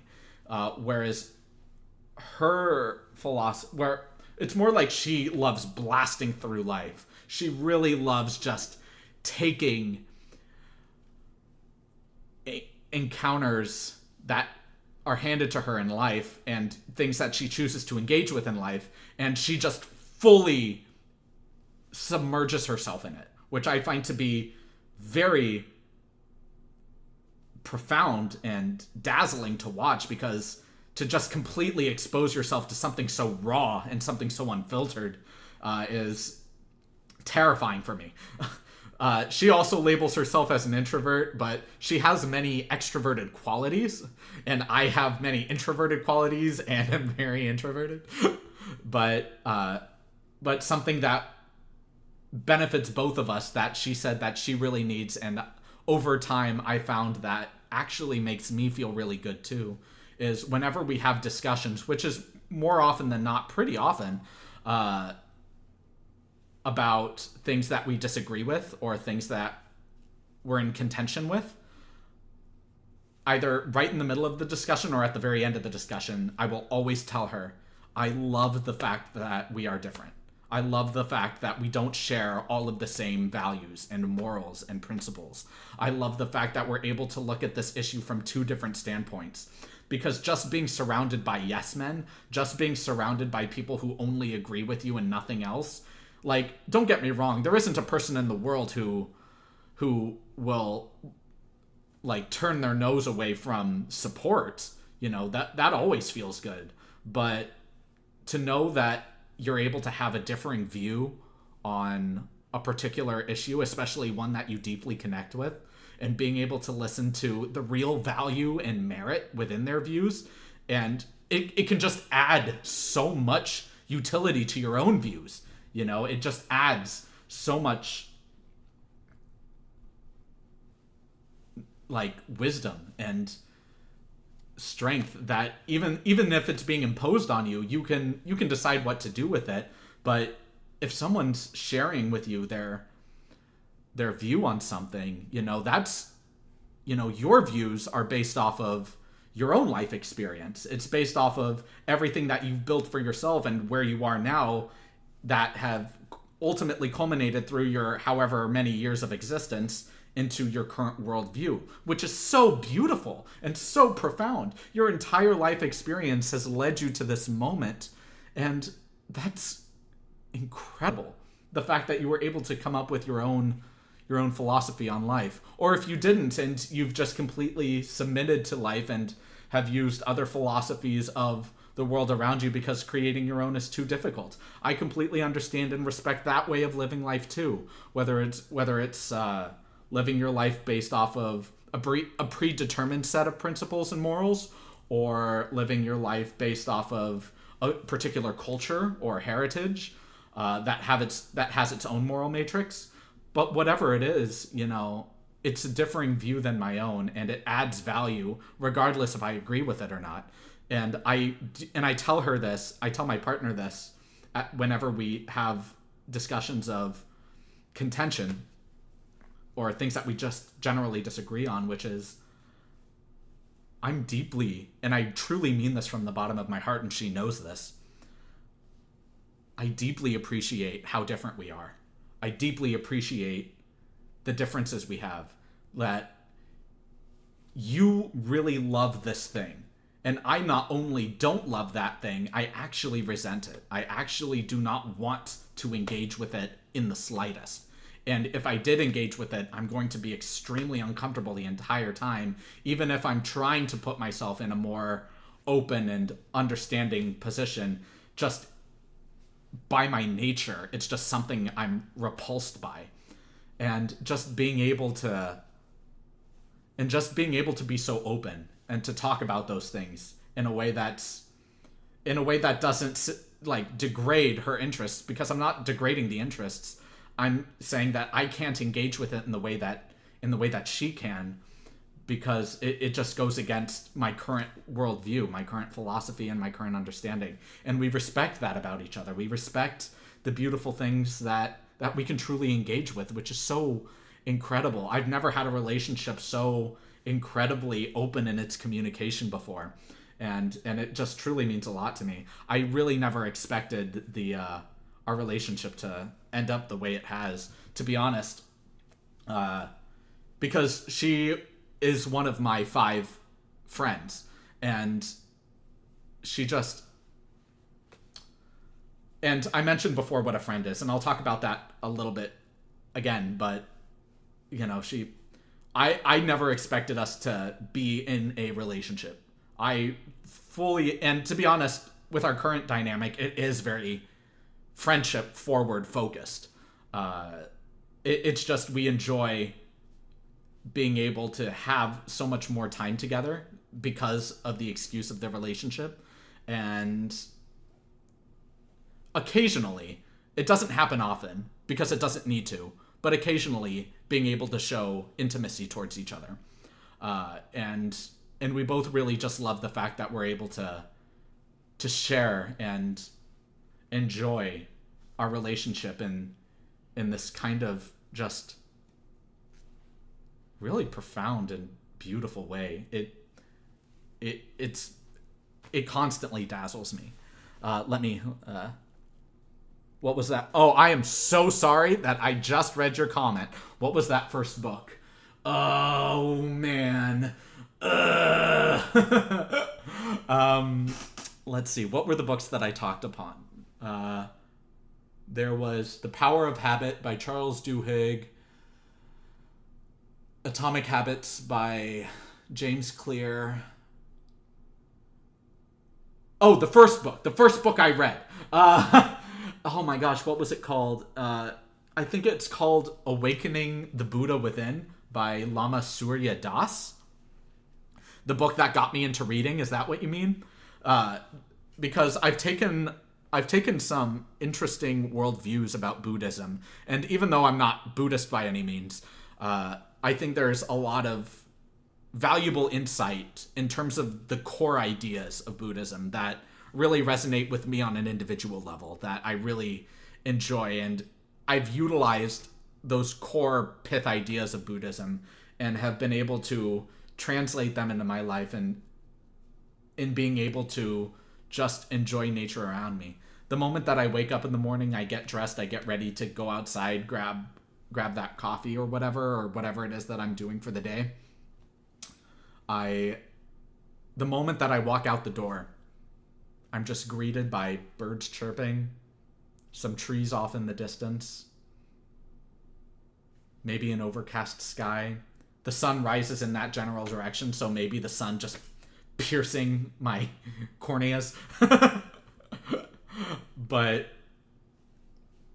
whatever it is, it just gives me such a revitalized feeling for the entirety of the day, just finding immediate beauty and immediate thankfulness in my current environment, in the world of which I live. I live on a world with jellyfish and sea urchins. That's mind-blowing to me. Like those creatures are so bizarre to me, but they're so cool. And just like, we live in a world with such extreme richness and diversity, and I'm constantly floored in the fact that I have an opportunity to exist in a world with so much beauty.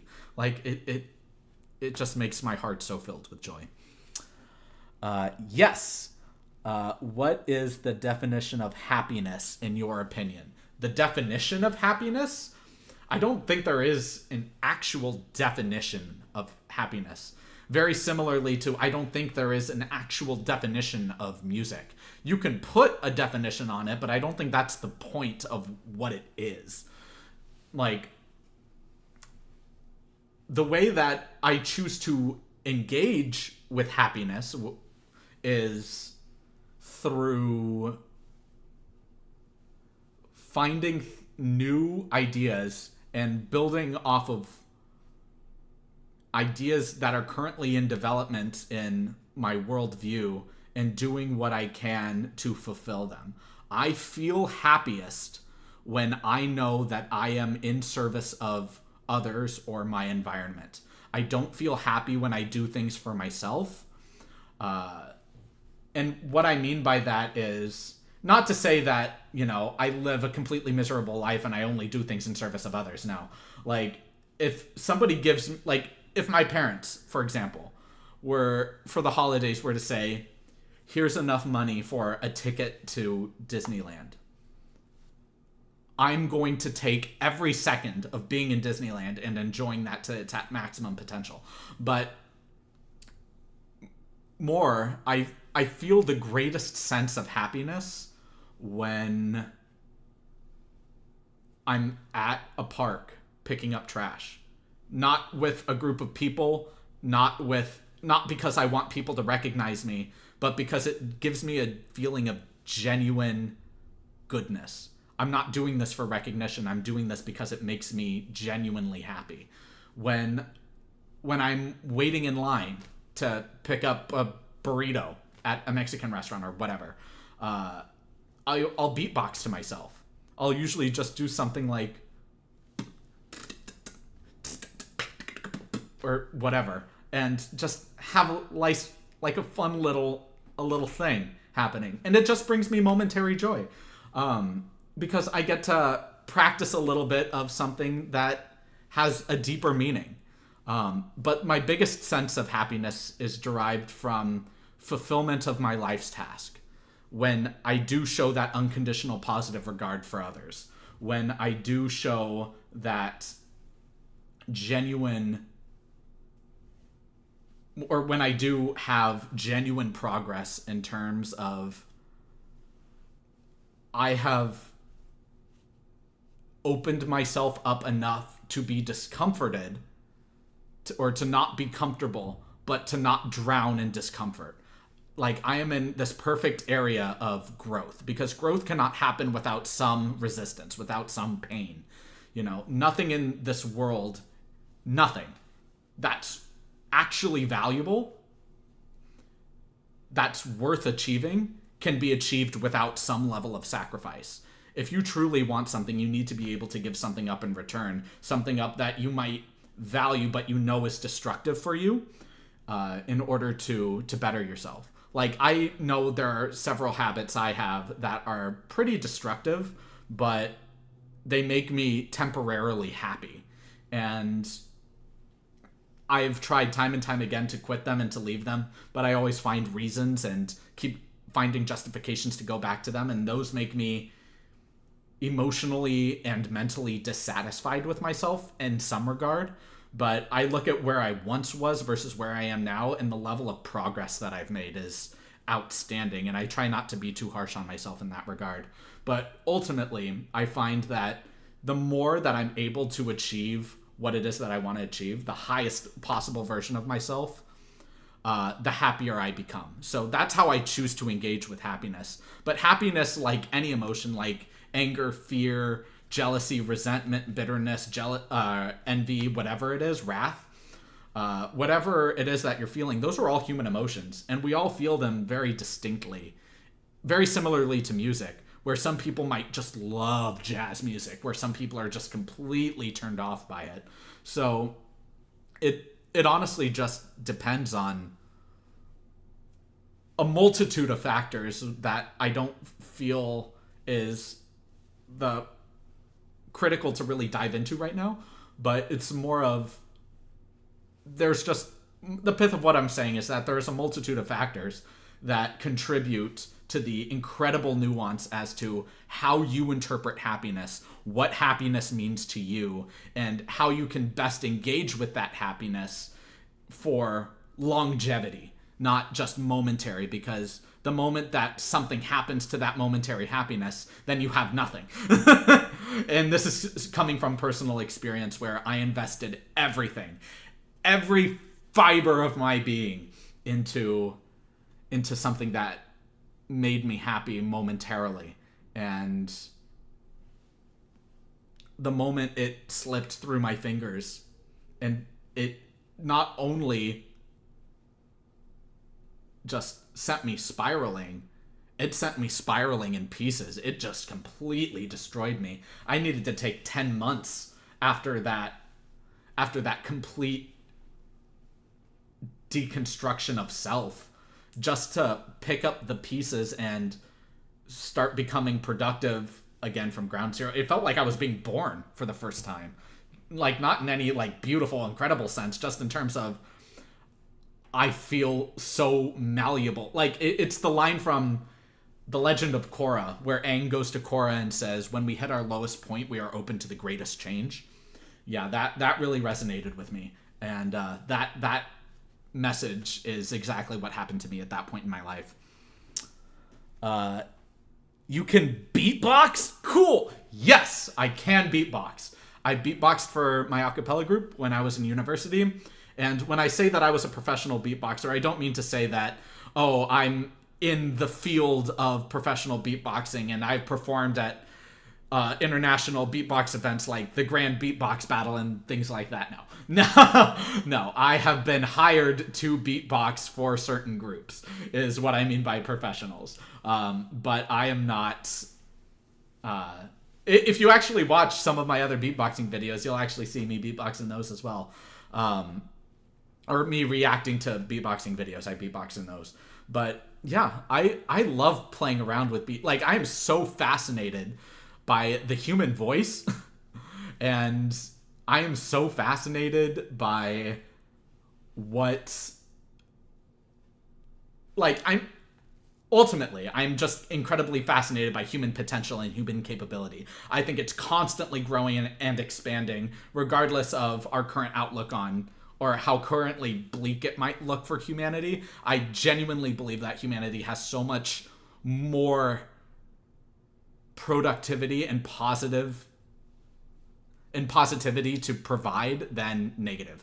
I think our ability to constantly keep growing and expanding in new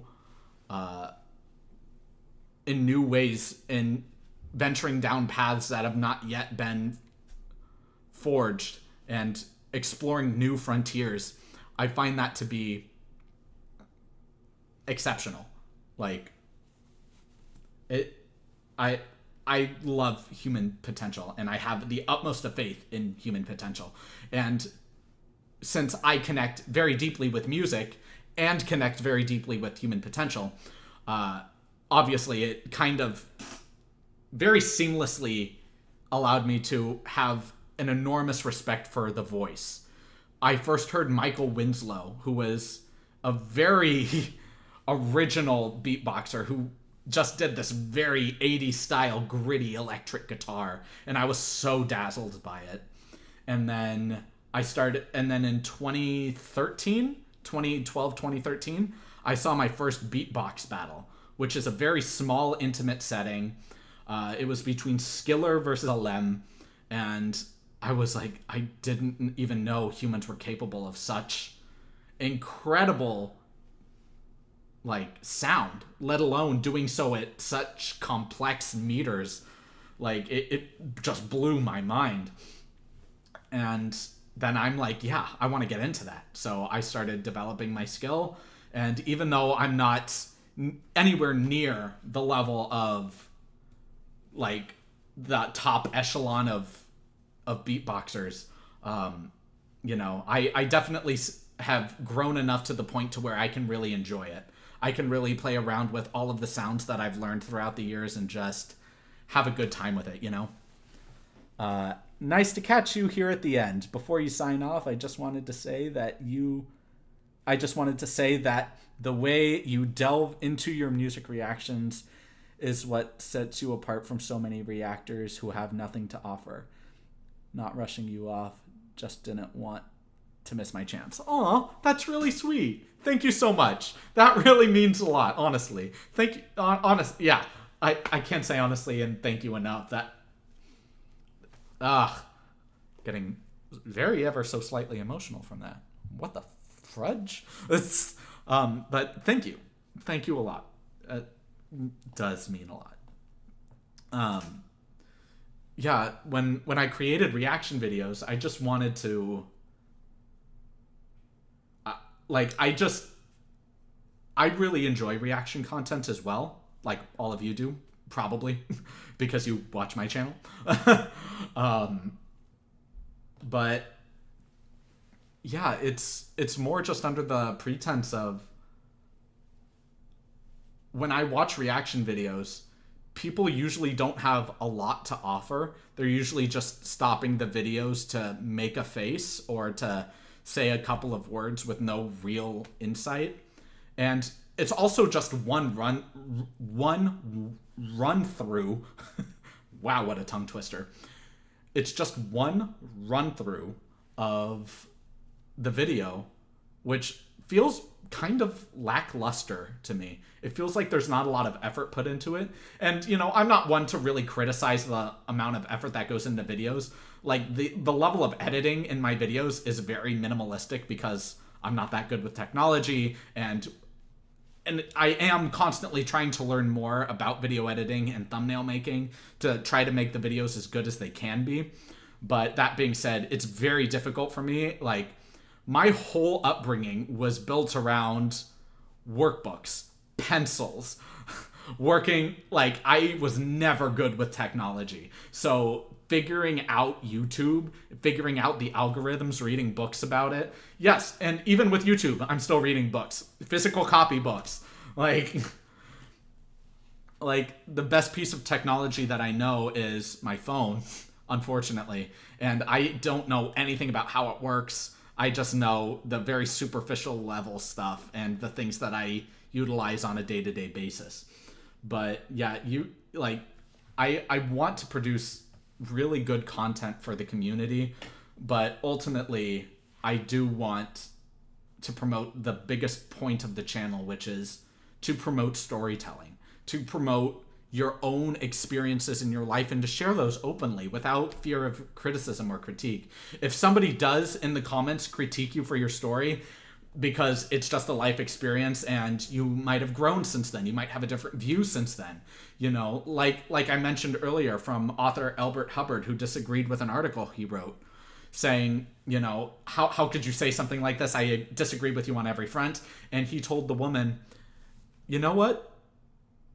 I agree with you. Not everything I wrote yesterday appeals to me today. I'm interested to learn what you think on the subject. That's so profound to me. Like, we're constantly changing and evolving, even by the second. Like, I'm someone who repeats myself a lot. And and it's not because I'm trying to be irritating. Obviously, I don't want to be. But when I say something again, it's more a message to myself saying, is this something that I still agree with? Is this something that still is in alignment with my current outlook on the world and with myself and what it is that I want for myself and how I choose to engage with society? You know, there's so much that goes into my eccentricities. Like, I have no issue diving into contentious topics. And that mixed with my tantamount social awkwardness does not spell a recipe of goodness and compassion for all people.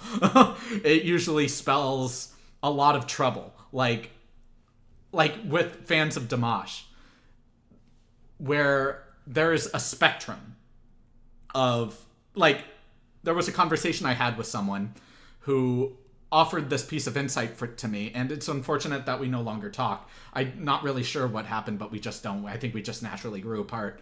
But she gave me a piece of insight where she said everything is on a spectrum, and it's very easy to just say that you fall somewhere along it.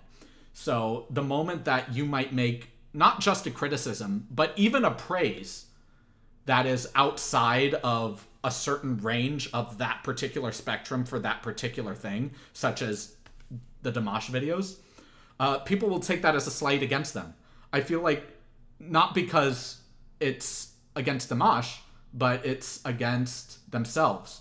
They've tied, and I speak from experience when I say this, they've tied their own sense of self, their self-image, their ego, to an artist that they deeply resonate with. And now you are a part of a community of like-minded people that all share a similar like-minded view of praising Dimash.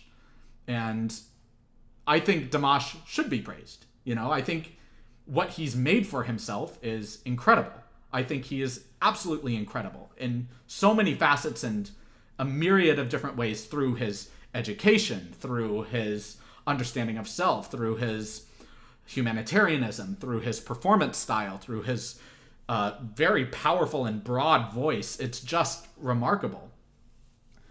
But what I'm saying is exactly the same message that Dimash is saying, which I find hysterical that I'm running into points of contention with people because I'm reiterating Dimash's points, which is we are just people, you know? Like, there are always going to be people above us. There are always going to be specialists. Like, it's like going to a general care physician, and saying that that doctor is the best doctor in the world because he is a master in a myriad of different specialties that other doctors just aren't. And to their credit, that makes a very well-rounded doctor and probably makes him one of the best. Absolutely in that top echelon for sure. But I think it just comes to the point of, what does giving him the label provide Dimash the artist?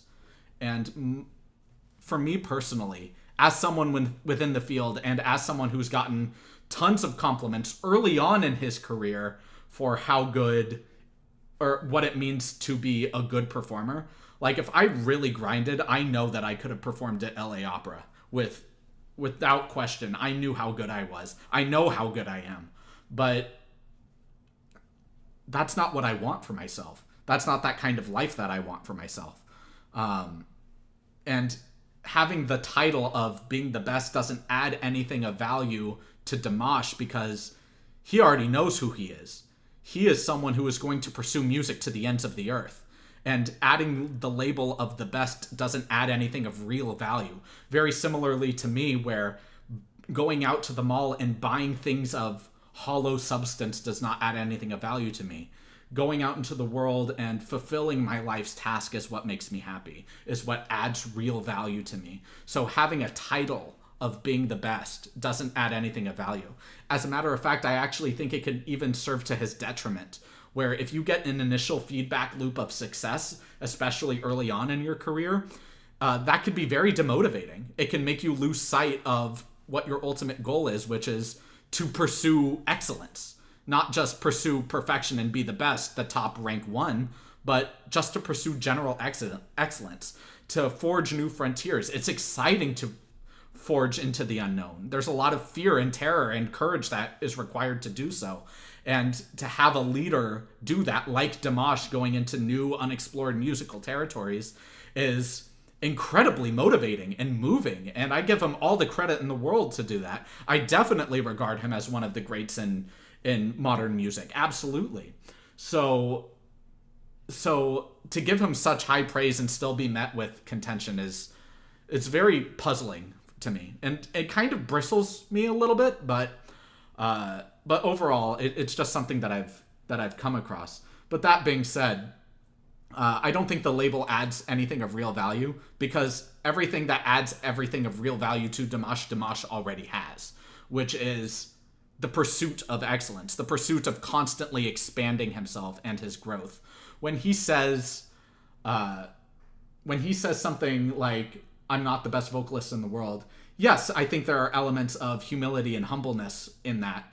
But I also think that he's right. He definitely comes from a place of, I need role models to look up to, not to look down on, in order to keep growing. You know, if you're at the very tippy top of the hierarchy of the pyramid, who are you to look up to that can motivate you to keep pursuing better, bigger and better things? Because you're already the biggest and best, you know? Like, it's just a matter of keeping perspective. Like, I remember there was an interview with Usain Bolt when he retired at 31. And he was asked, "You're 31. You could still compete and still win more Olympic gold medals, so why don't you?" And he told the interviewer, "When I set out for the Olympics, I said, I am going to win 3 Olympic gold medals." And he did. His motivation was killed after that. Not to say that he couldn't still do it, but he said, you know, I set out what I set out to achieve. And the reason why I say it's detrimental to give someone such a high praise or to put them on such a pedestal is to say, you can kill someone's motivation through success. Success in itself is a trap. There's so many pitfalls in success because it can kill motivation. That feeling of "I'll show you," that feeling of anger and frustration, if you put it behind you and use it to propel you like a rocket jet, moving to greater heights, that's incredible. That's exactly what you should do when you face that kind of energy. You use that kind of raw, untapped energy and propel you to greater heights, propel you to excellence. And Dimash doesn't even need that kind of "I'll show you" energy, because he embraces music as his being, which is so profound and beautiful. And kudos to him for being able to say something so deep and mean it. And to actually say that this is who he is and he wouldn't be who he is without it. That's his constant drive. That is just completely unfettered, completely impregnable. Like, he is unassailable in terms of his motivations, and I think that that's incredibly beautiful and profound, and nothing can really deter him from pursuing excellence, which I think is wonderful. But I'm just saying that giving him the label, giving him the title, doesn't add anything of true value. So when people come after me with their novels as to why he's objectively the best, I think you're missing the point of what it is that I'm saying, which is, it's not that I don't think he has what it takes to be the best. I'm more saying that I think that he has everything he needs to be, but that the title just doesn't give him anything of real value. Because everything of real value he already has for himself. and he's constantly exploring and building upon. He's creating new frontiers for musicians everywhere, which is so inspiring and developing a new surgence of musicians and vocalists all around the world. People often learn by repetition, though, so it kind of works out for viewers. Yeah, absolutely. I agree with that wholeheartedly. As a Dimash fan, I agree with you. Thank you so much. Thank you so much. That really means a lot to me. Like I mentioned before, support does... Like, nobody's going to turn their nose away from support or yes men. But at the same time, it's really great to have diversity of opinions, and I still really appreciate those. But when people misconstrue what it is I'm saying or try to assail what it is that I'm saying with different outlooks or perspectives, you know, I don't really understand it, because I'm singing Dimash's praises just outside of their specific range on the spectrum of Dimash, you know? At least I hope that what I'm saying is making sense. But with that said, my battery in my camera is pretty close to death. I charged it fully before I started the stream, and now it is close to death, which means now it is time to end the live stream. This was a lot of fun. Same. Yeah, great. Thank you. I appreciate you saying that. But with all of that said, I really do appreciate all of you being here. It really does mean a lot to me, and I will continue to express my gratitude in every video for you guys taking the time out of your days to spend time with me and to give me your insights and your thoughts about just anything. So thank you so much for being here. It really does mean a lot, and I can't wait to see all of you in either tomorrow's video, which I still have to make, or we'll just see what happens. But I can't wait to see all of you again. This was really fun, and honestly, I will probably continue doing these live streams. I had a really great time doing it. We'll see about monthly Q&As, if we could just answer all the questions through live streams, but we'll figure it out as we go along. So thank you so much for being here. It really does mean a lot, and I hope you guys have a great rest of your evenings. Have a great rest of your night, everyone.